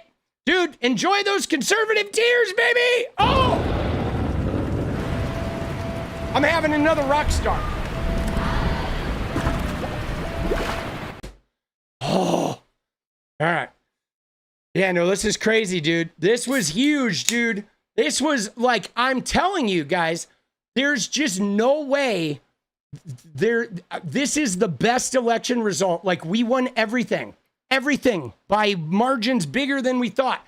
Dude, I didn't know if Jay Jones was going to win. I was afraid he was going to lose because normally, like I said, the way the Republicans did it, especially with the Charlie Kirk, I thought they were going to win that one. I thought Jay Jones was going to lose, which would have been nightmarish to have a Trump-aligned AG in Virginia. It would have been horrible. So I was super worried about it. I thought if he did win, Jay Jones would win by like 1% or a squeaker, and then maybe Mies would say he would challenge it, and they would go to court, and it would become this whole nightmare like the Supreme Court in North Carolina. But oh my God, dude, Jay Jones just shit on him. Dude, we just shit on them, dude. Dude, woke is back, baby. Dude, woke is back. It is, boss. Woke is back. Let's go. You are what you drink. I am what I drink. Dude, keep the hope up. Dude, look at this, dude. Holly Hand, the extremists that killed Charlie and shot Trump are just a small fringe. Dude, look at this, though. They're still clinging to this. Dude, Jay Jones did not want to shoot Republican kids. Nobody wants to shoot Republican kids. We want to feed Republican kids. We want to clothe Republican kids. We want Republican kids to buy a house and have money in the bank and make $25 an hour and to be able to go to as much college as they want. Nobody wants to shoot them. We want to prevent them from being shot. These fucking idiots, right? But they're still crying, oh, they want us dead. Oh, they want us dead. Oh, dude, they are one-trick ponies, boss. Dude, oh my God, dude. Look at 𝗙𝗎𝗍𝗍. Dude, let's hear 𝗙𝗎𝗍𝗍, dude. Let's watch him, dude. This I'm going to enjoy. This guy is a white boy summer. Let me just show you who Jack 𝗙𝗎𝗍𝗍 is, okay? Just for the reference, okay? Because we fucking, you know, he doesn't like to advertise this shit, but this was 𝗙𝗎𝗍𝗍 during the summer, right? With his little Oakleys and his buddies at the Turning Point Action Festival. There's Jack 𝗙𝗎𝗍𝗍, and they had their big white boy summer banners. White boy summer, right? They're so openly white Christian nationalists. They don't even hide it, dude. They're the modern day KKK with the red tie. Okay, that's what they are, dude, with the Uncle Sam blue suit and a red tie. But they are the KKK. Now look at him tonight, dude. Let's watch him cry. Here we go. His son was a fan of Charlie Kirk, but then he walked that back as well and said, well, actually, my son is just familiar with Charlie Kirk. Look, he's doing this because, of course, he wants to run in a Democrat primary. And go look at the Democrats. He's mad at Gavin. Jay Jones down in Virginia. Oh, so here we go. We're told that you're with dude, Charlie. he is butthurt about Gavin Newsom lying about his son, dude. All right, here we go. Here we go. His son was a fan of Charlie Kirk, but then he walked that back as well and said, well, actually, my son is just familiar with Charlie Kirk. Look, he's doing this because, of course, he wants to run in a Democrat primary. And go look at the Democrats. They just elected Jay Jones down in Virginia. So when we're told that Republicans have to tone down the rhetoric, 1.3 million liberals just voted to elect Jay Jones, who walked up there. And what did he say? He said, I will kill Republican children. No, he did not say that. See, again, they're lying. He did not say that. You know what Jay Jones did? He said two things, guys. One thing is he said that one of his opponents was so toxic that if they went up against some of the worst people on the planet, people would still want to harm his opponent. Okay? And so he used a tasteless metaphor for sure. But he basically said something about his opponent that is like, man, this person is so hated that everybody wants nothing to do with them. And then the other thing he said was if something were to happen to the people's kids, they might want to do some legislative change. Okay? He didn't say he wants to kill kids. Nobody wants to kill kids. He was pointing out that these Republicans won't do anything until their own kids get harmed. That's what he said. Okay? And nobody wants to kill kids. Okay? And they're just lying about this shit. You know what I'm saying? They're just lying. Lying, lying, lying. Want this to happen. And so this is the type of rhetoric that we're now seeing from elected Democrats, who's going to be the top cop of Virginia. Gavin Newsom walking it back as well. He realizes his party has embraced the crazy. They've embraced the crazy when it comes to Jay Jones. They've embraced the crazy when it comes to Zohran Mamdani, and it is only going to get worse. Oh, yeah, but Republicans who've embraced the pussy-grabbing, adultering best friend of the biggest pedophile ever in the history of planet Earth, they have not embraced any crazy. Like, what a fucking dink, bro. You know what I'm saying? Like, they don't realize that, you know what has happened, guys? What they don't realize is we're done with their shit, okay? We're not going to let them tell us that we're bad morally, that we're dirty and we're violent and we're bad because we have the bad morals because they're the good Christian people, because it's like, fuck those guys. They have aligned with the devil and now they don't get to tell us shit anymore. We're going to take everybody. We don't care what you think of the morals of our people. Fuck you. We're going to win. We're going to steamroll. We're going to bulldoze. You know what I'm saying? We're going to bulldoze, right? Let's go. And no, I don't have time to watch the whole speech, boss, right? I'll go look at it later, but I got to keep the train rolling, right? Unfortunately, we can't fucking wow. Dude, look at this. Look at this. Here's Benny Johnson, dude, coping hard. But I will go look at it on my own time. Dude, here's Benny coping hard, boss. If you look at some of the questions over the Jay Jones texts and that scandal from text back to 2022 and how this is affecting the attorney general's race there, possibility of a split ticket, we asked voters what best describes their opinion of those leaked texts.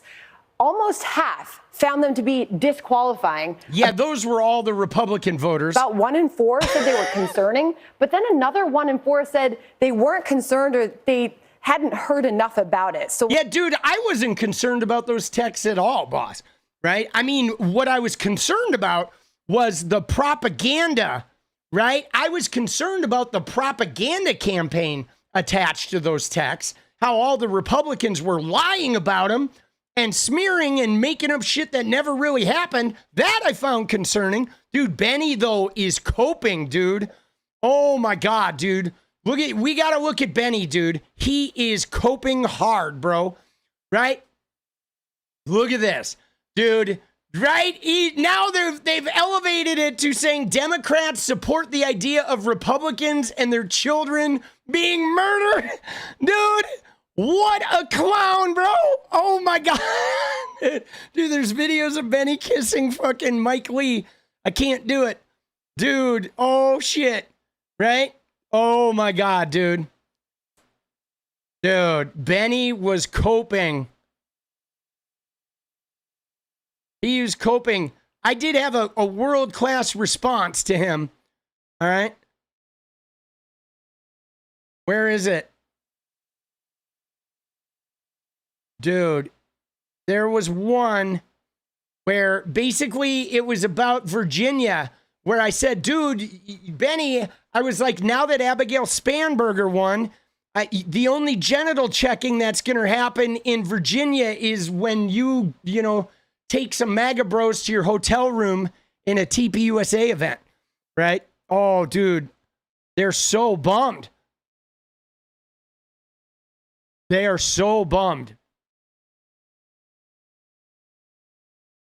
Dude, but see, they're all lying, right? Everybody talking about Jay Jones is like, they're just lying, dude. They're just lying.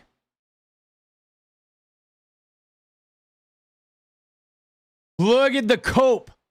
Dude, the cope. Guys, look at how they're coping, dude. All of them. They, like, every single right-winger is talking about Jay Jones, dude. Dude, every single one, dude. Their cope. He says character counts or did once.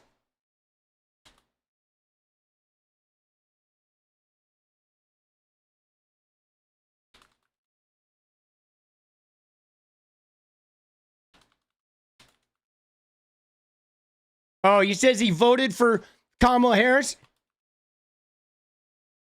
All right.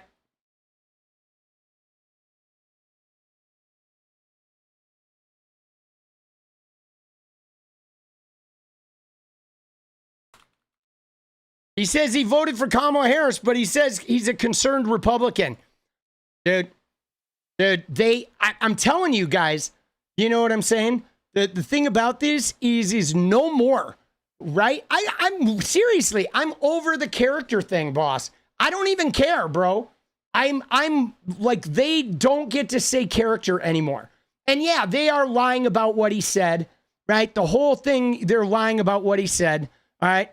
Dude, let's see what, oh my God, here we go. Dude, Laura Ingraham having a meltdown. I know.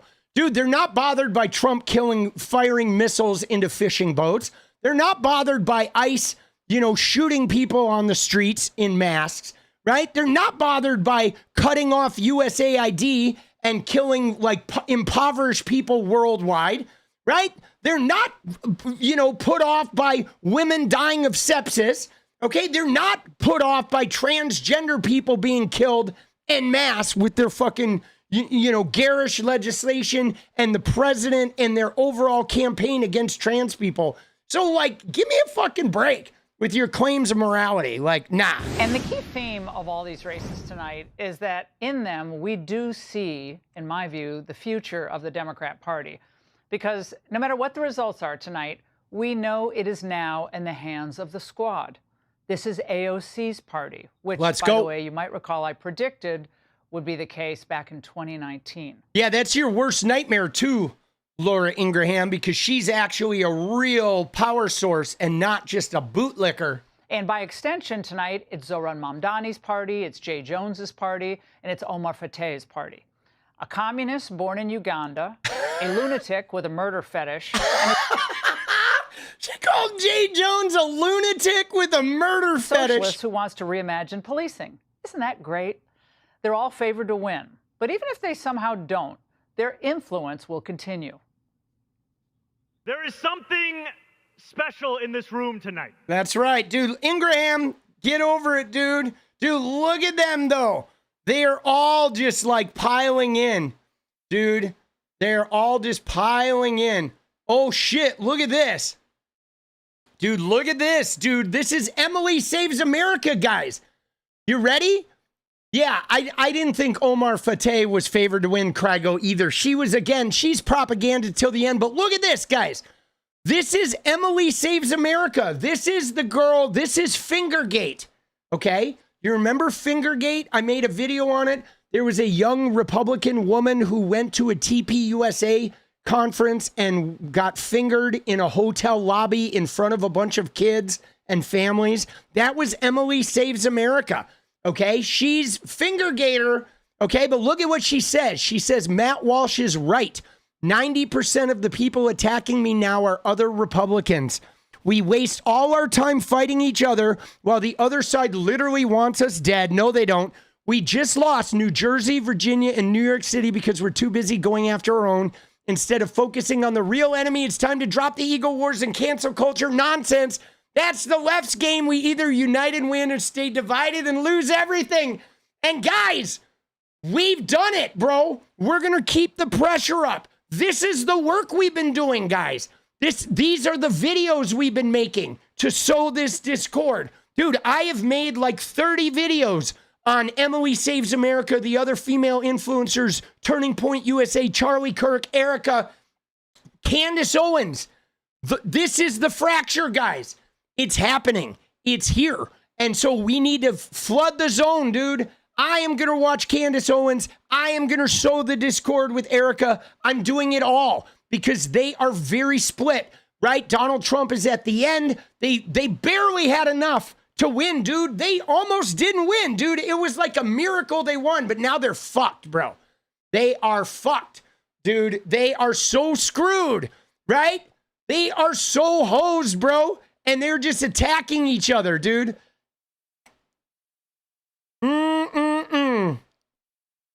Oh, shit. Dude, they're attacking. Oh, they're so bummed, dude. Dude. Oh, dude, they're so bummed.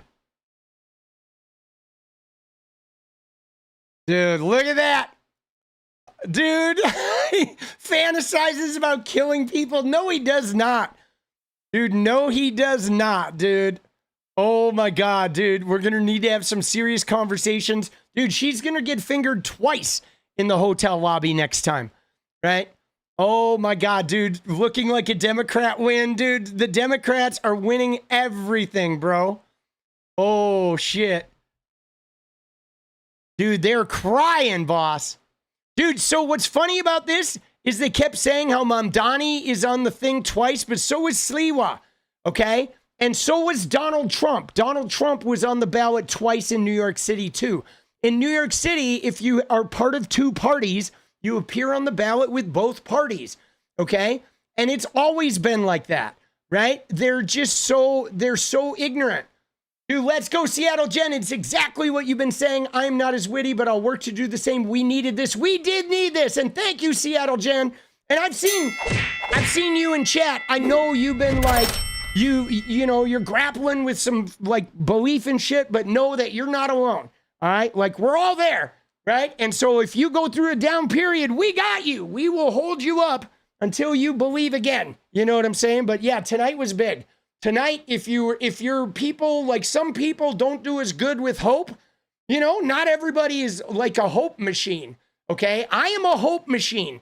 All right. But not everybody is. You know, my girlfriend, she's not a hope machine. And so sometimes when she runs out of hope, I have to like carry her and vice versa, you know? You know what I'm saying? Dude, if you lose a primary, you shouldn't even be able to run. This is true, man. This is true. But we got you. We got you, dude. They're freaking out. Dude, look at this, right? The New York City ballot is a scam. Dude, other mayoral candidates appeared twice. Dude, Trump appeared twice, right? That's what's so funny about this is I think somebody even posted it. Yeah, there's a Trump one from 2024, dude. Trump appeared twice because he was part of the Republican and Conservative Party, okay? They're idiots, right? That's what they are. They're idiots, all right? And they're so bummed. Dude, Emily is bummed. But yeah, guys, the Fishers are working, okay? The stay libbed up. Yes, get libbed up and get going. Dude, one of the things I saw in particular was Riley Gaines. Dude, Riley Gaines was having a fucking heart attack today. Dude, look at this shit, right? She said, we've got a lot of work to do to make sure midterms aren't a disaster. Dude, I got in there and immediately said, you guys are fucked, okay? Your anti-trans fear-mongering and the made-up violence shit failed. We flipped local seats in Georgia that had been red for 25 years, dude. They're so screwed, right? And she posted another thing that I thought was interesting too, which is this one. Okay, where was it? It was about women, right? Let's find it. Okay, it was...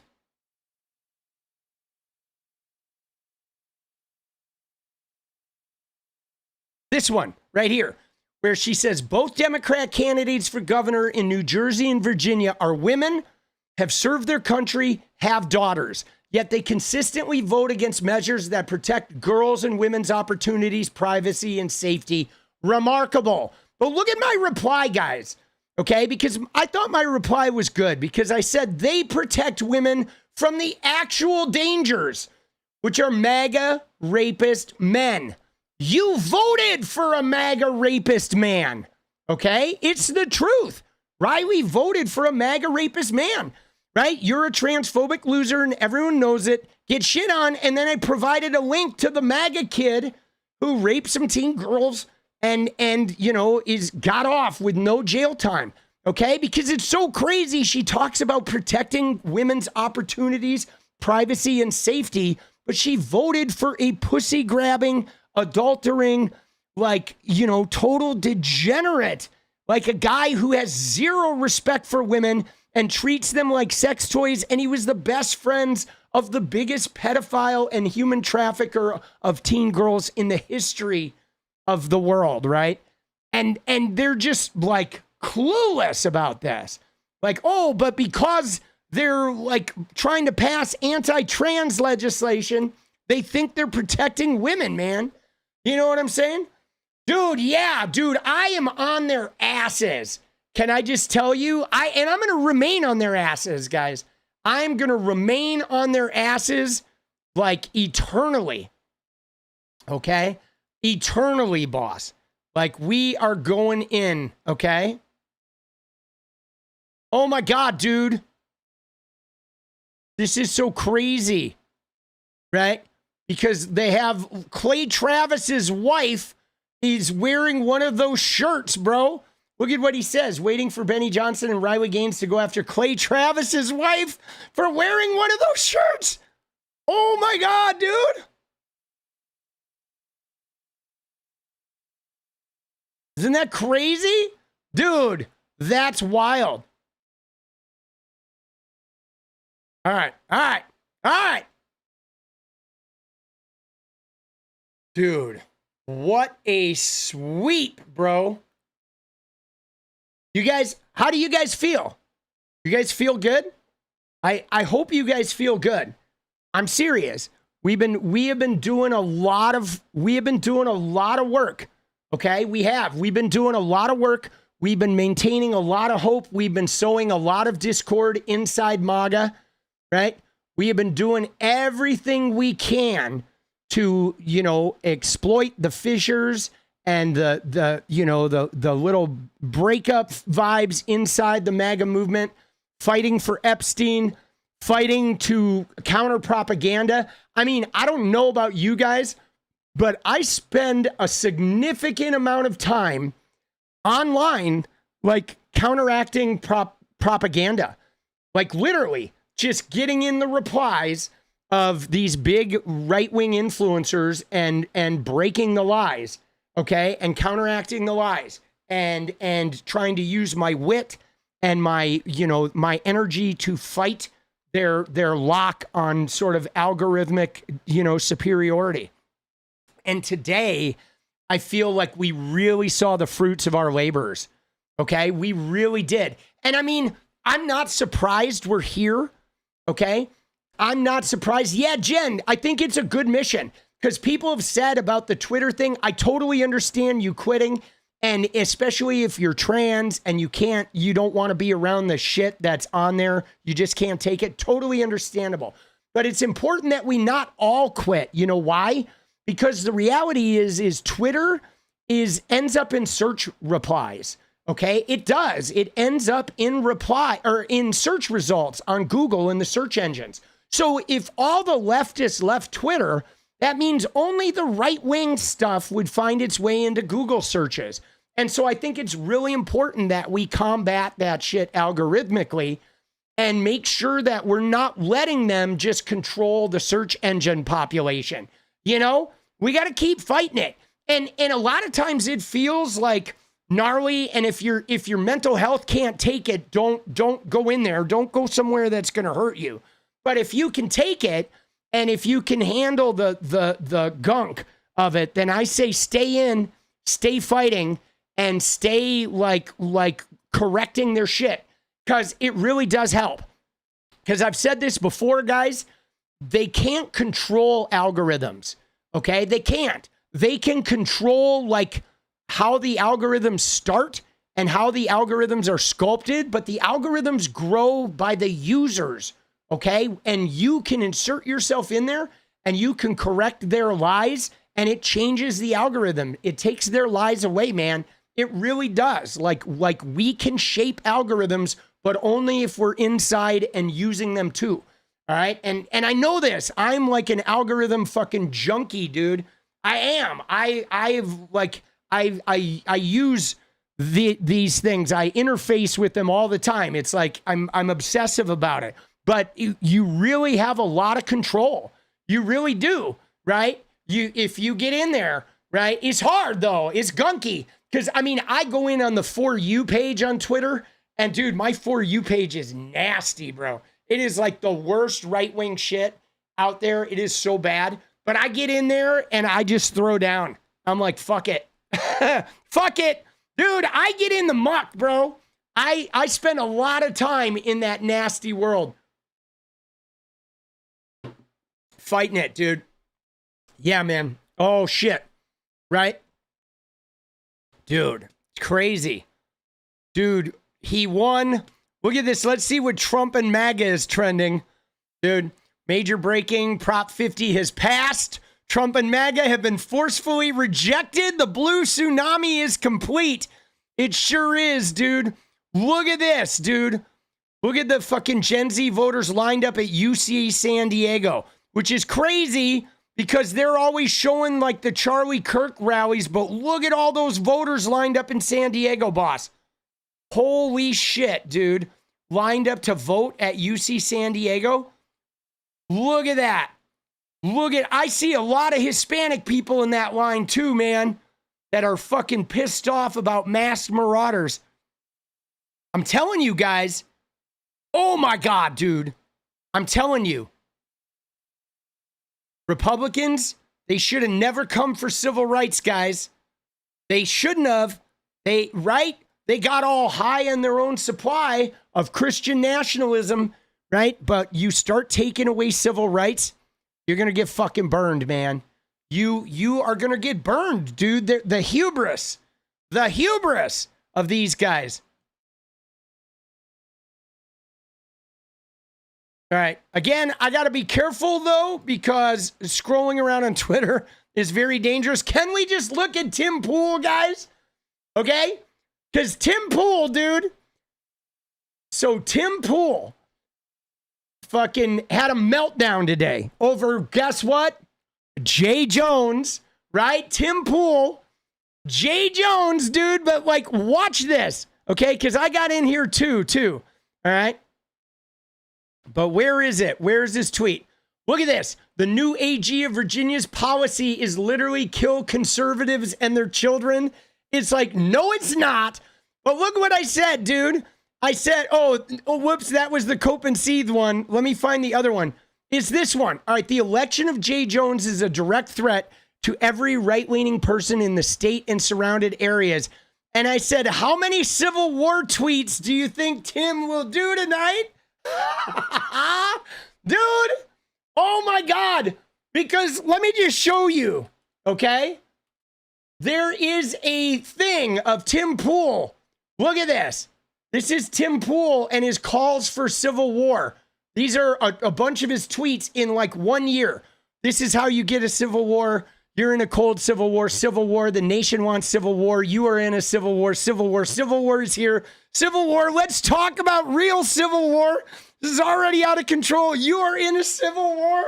Dude, he's like so obsessed with civil war and like, which implies killing, right? You know what I'm saying? Like, come on, man. If you're talking about civil war, that would mean a bunch of Democrats would be getting murdered, right?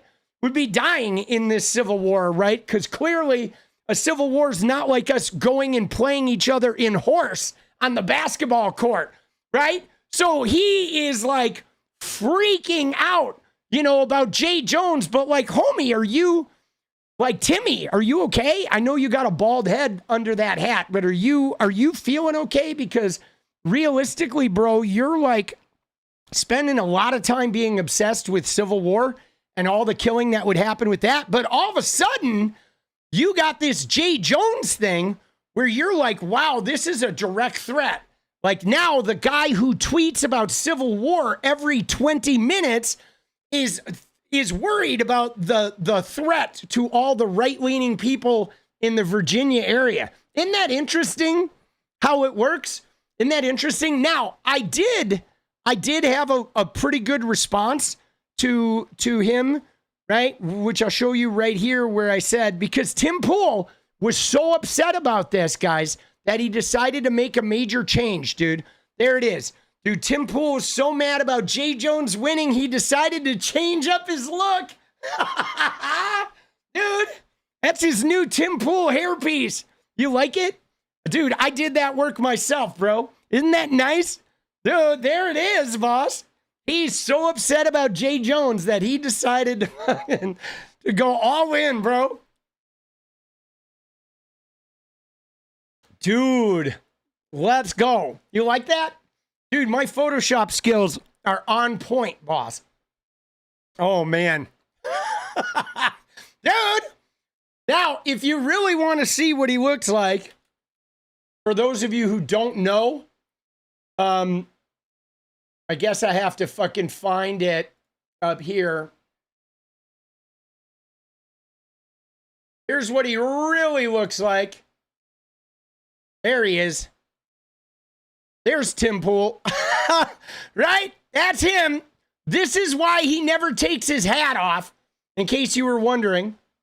Right? In case you were wondering why Tim Pool never, ever takes the beanie off. There it is, guys. Right? He's got the George Costanza at like 18, bro. He had it. Which is why when Tim Pool goes to Mar-a-Lago, you ready? Watch this.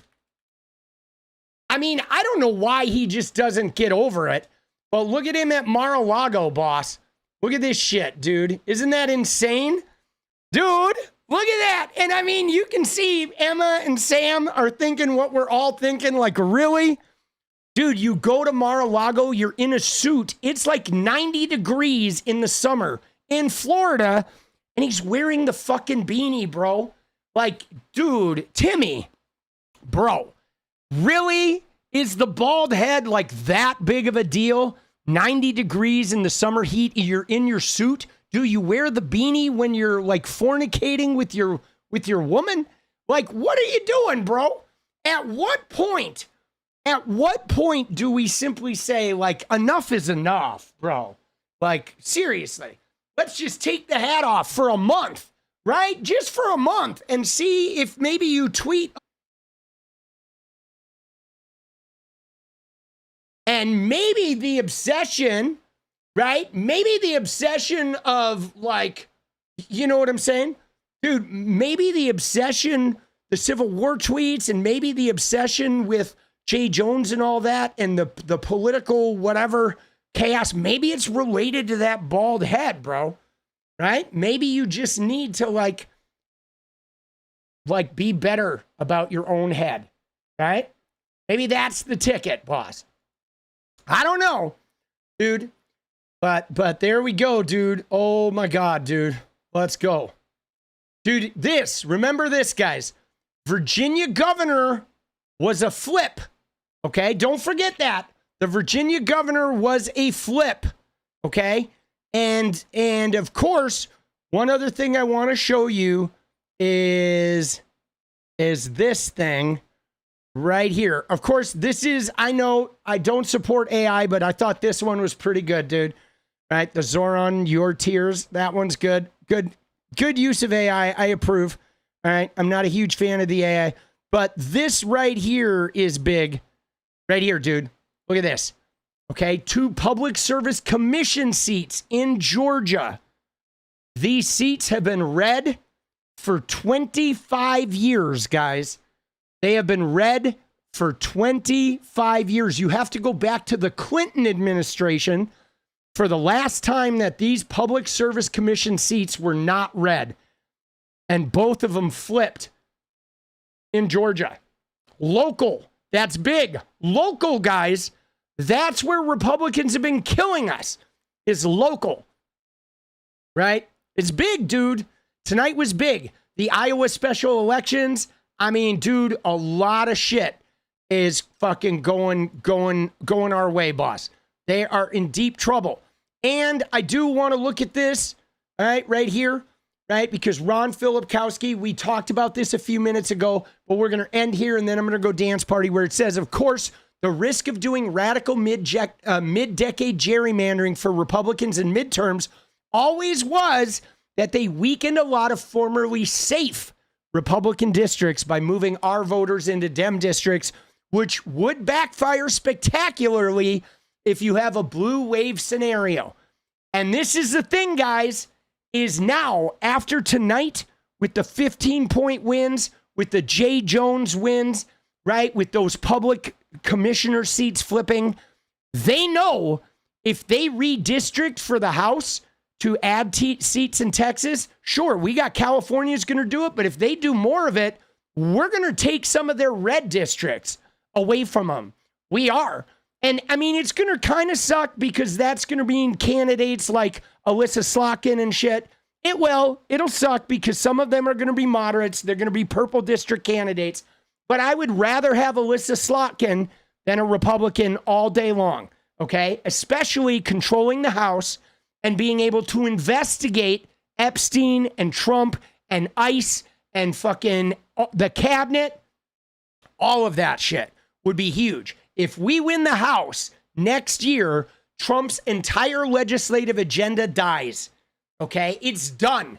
If we win the House next year, his entire legislative agenda is fucking done, okay? And so to answer the question, Seattle, about GOP changing without a vote, it's just because California has their own law, right? So California needed to vote. Like some states have made laws that require a vote to change the maps to prevent people in power from abusing it, like Texas. So that's why California had to vote on it, because normal states have laws that prevent people from taking advantage of power. But if you look at states like Missouri, Indiana, you know, these Republican states, their entire states are about manipulating and exercising power in the dirtiest possible way, you know? And so that's it. It's just because California has scruples and Texas doesn't, right? I mean, you have to look at these Republican states. They're so terrible. Like Wisconsin's a prime example. Wisconsin's the greatest example of abuse of power in modern times, because the state, the governor and the senators in Wisconsin are always Democrats, like 54 to 46 or 52 to 48. But the state legislature, the state house, and the state senate in Wisconsin were 67% Republican, because they gerrymandered it to have a supermajority of Republican fucking state legislators so they could overrule the governor and like override his vetoes, his or her vetoes, because they're just degenerate, power manipulating fucking bastards. Okay? They don't care about taking care of people. They care about exercising power and controlling and then rubbing it in your face. And tonight, dude, we fucking did a great job of fighting back in a major way, sending a warning shot. You know what I'm saying? In a warning shot, like the shots have been fired, okay? And the Republicans know now that you can cry about violence and Antifa, you can make up propaganda, you can say what is a woman 1,000 times, have all your commercials be anti-trans shit, and you still aren't winning, okay? That you are going to be held accountable for those mass marauders in the streets. You're going to be held accountable for Medicaid and for our healthcare insurance premiums. You're going to be accountable for like everything you vote against and for all of Donald Trump's behavior. All of his lawlessness is part of you, Republicans. You're going to have to answer for it. And that's it. And, you know, one final note is right here, guys.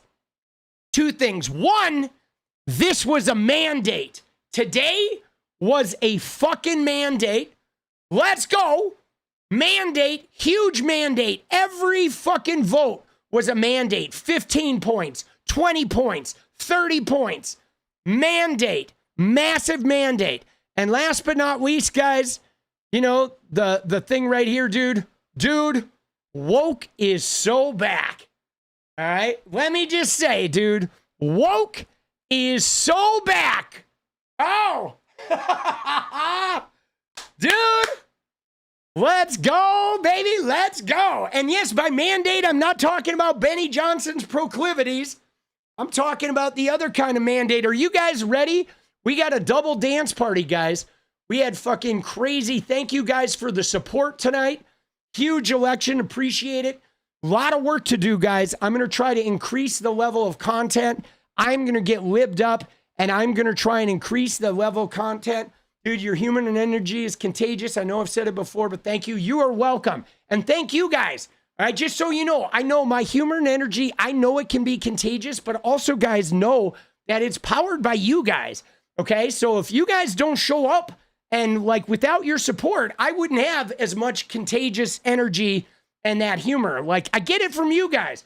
All right, believe me, I get it from the fucking people I interact with. Same here. I have a bunch of humor and contagious energy for Jenny, but because she's so amazing and so supportive. You know what I'm saying? Am I coming on earlier now? I mean, maybe I'm going to try to come on earlier. right? I want to get like 10 to midnight, 10 to 1. I kind of want to do that, but it's a little hard because I am always running behind, but we'll see. All right, I'm going to dance now, though. We're fucking dance party, double dance party. Let's get that. Let's get that, those vibes.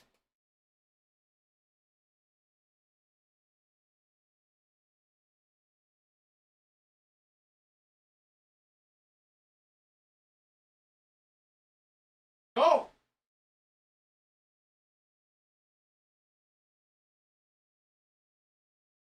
Dude, the shirt is good, isn't it? Oh, dude, stretch it. All right, let's go. We're going to stretch it. So here's what we're going to do, guys. We're going to start with the warm-up. I think the warm-up song, we're going to dance to Drown. All right, we're going to dance to one of mine. We're going to dance to Drown because that one's got a good, like, white boy beat to it. And then we're going to finish with Deja Vu, okay?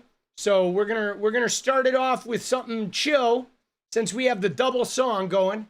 Dude, we're gonna get a little bit of the MAGA tears. Oops, sorry about that. There we go, a little clown kick, a little MAGA tears. Let's go. Oh. Oh. Dude, I can't play copywritten music, guys, unfortunately, because right? That's not an option on YouTube, right? Because you'll get copy struck. So you can't play any of the Clash or any of that shit. We are limited. That's why we're playing my music. Oh, and Epidemic Sound stuff. Oh. Yeah. All right. So, dude, just hit 70K. Did we really? No way, dude. Let's see. Let's look at the live sub graphic. Oh, there it is. Let's go. Dude, we did it. Oh, shit, boss. We fucking did it. Election night, 70K. Dude, that last like 500, dude, is taking so long. Let's fucking go, baby. Let's go. Whoa. Dude, we're growing. All right. I love it. Love to see it. Smashed it. Let's go! All right, here we go.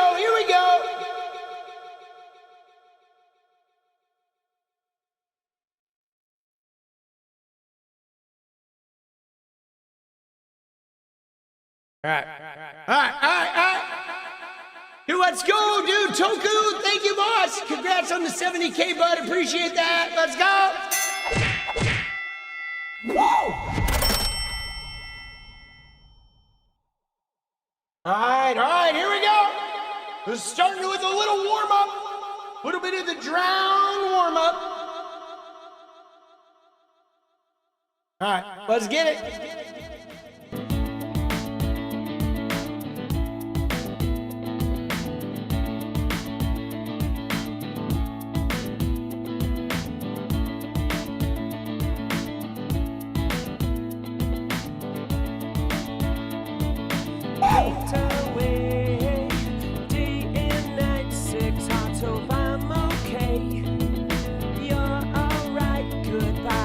If you dare, someone new is pulling everywhere.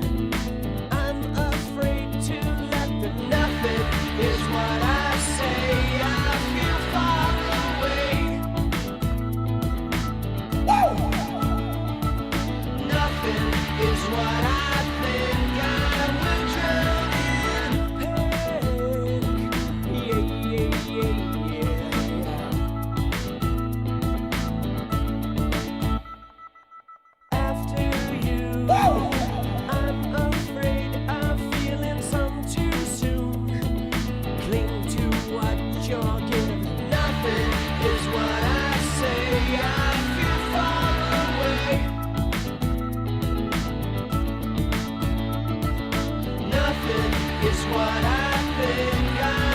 drown in panic. Yeah.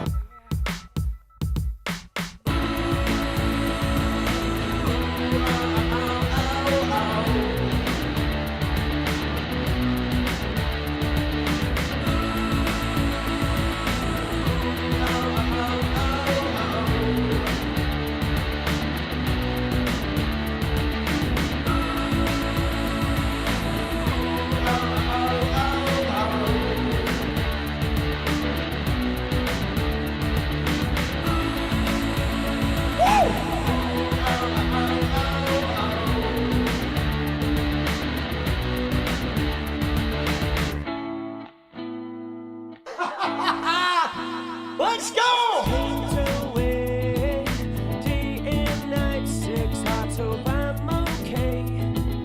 You're alright, goodbye then if you dare. Someone new is pulling everywhere. I'm afraid to let them. Nothing is what I say. I feel far away. Nothing is what I think. I will drown in pain. Yeah. Nothing is what I say. I feel far away. Nothing is what I think. I will drown in pain. Nothing is what I say. I feel far away. Nothing is what Let's I go! think. Is what I think. Yeah. 'Cause I will drown in pain.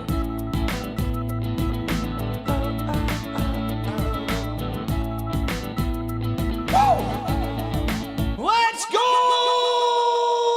Oh shit, baby! Hi! That is song number 1. Now we got the blood kicked up. That was actually pretty fun, dude. I gotta admit. That's some good time. Now we're gonna go out with our usual fucking confection. Alright? A little deja vu. You guys ready for our favorite Swedish song? Dude, yeah, move those hips, baby. Make sure you shake those hips. Remember, dancing isn't just like this. You gotta get the fucking hips into it, boss. You gotta get that groove on. Move some shit around. Move those limbs, baby. All right, here we go. Here we go. Oh!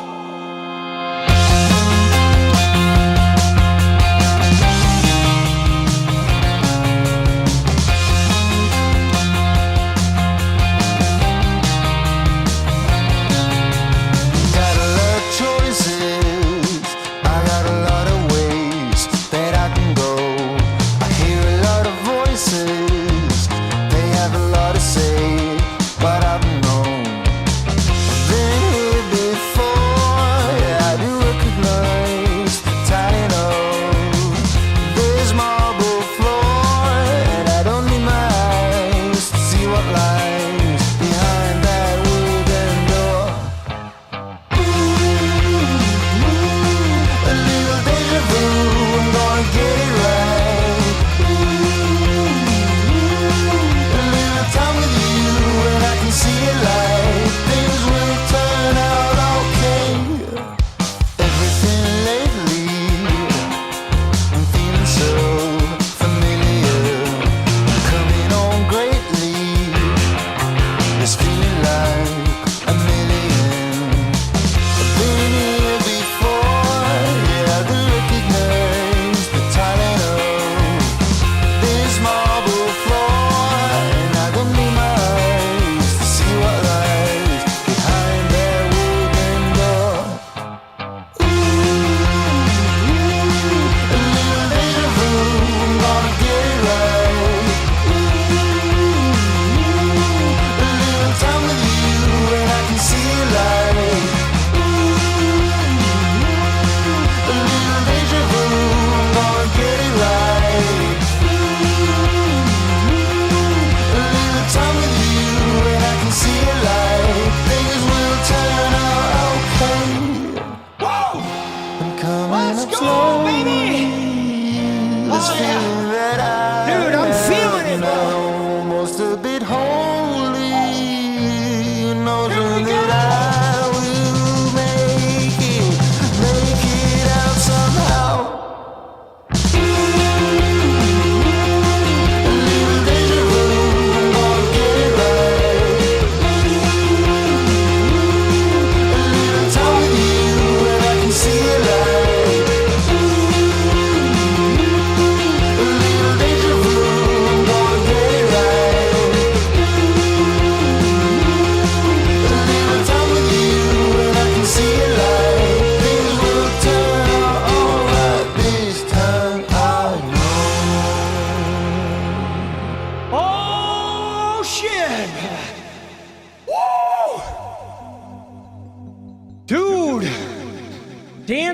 for the woke, bro. Oh, fuck. Dude, I was like, dude, 2 songs is a lot. I was running out of steam, bro. Holy shit. Woo. All right.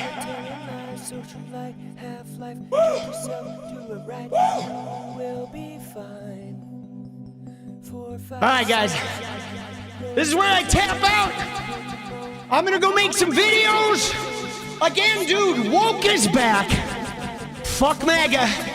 We won this shit. We're coming for you in 2026, baby. All right? And we will be victorious. All right? We're not gonna be afraid of fascists. We're not gonna worry about fucking wannabe kings. We're not gonna be afraid of some culture war bullshit. We are in it to win it. I love you guys. Thank you. And I'll see you tomorrow. It's time to get radiant, baby. Let's fucking go! Good night.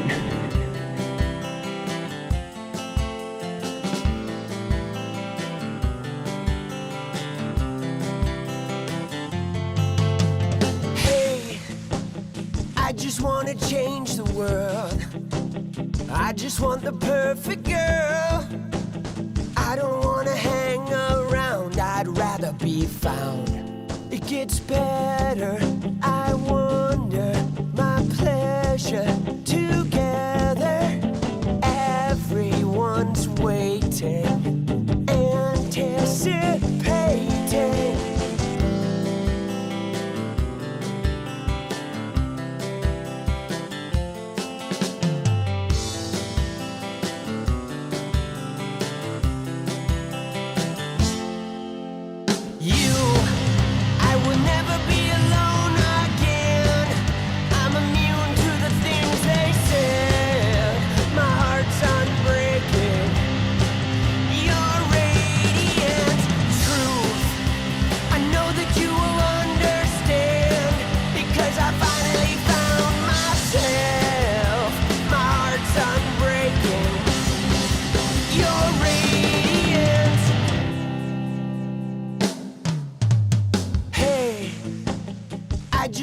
Change the world, but I'm not gonna wait my turn.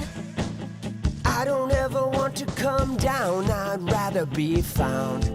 It gets better, I wonder, my pleasure together. Everyone's waiting, anticipating.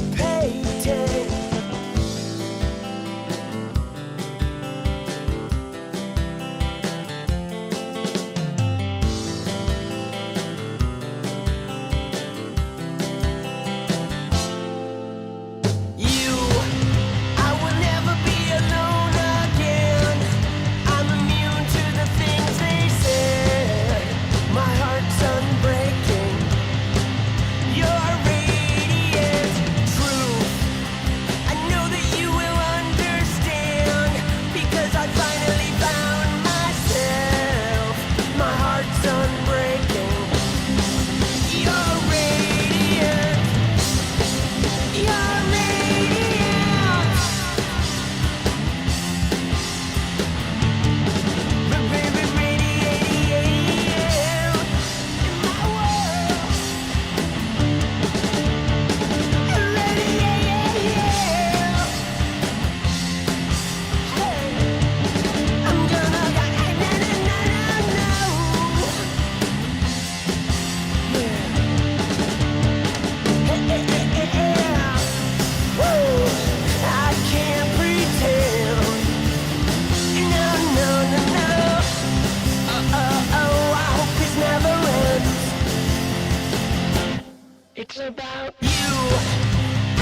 obsessions, always jumping through. I'm so tangled, I'm so worthy. I'm just lost in my reflection. Pay attention. You never will.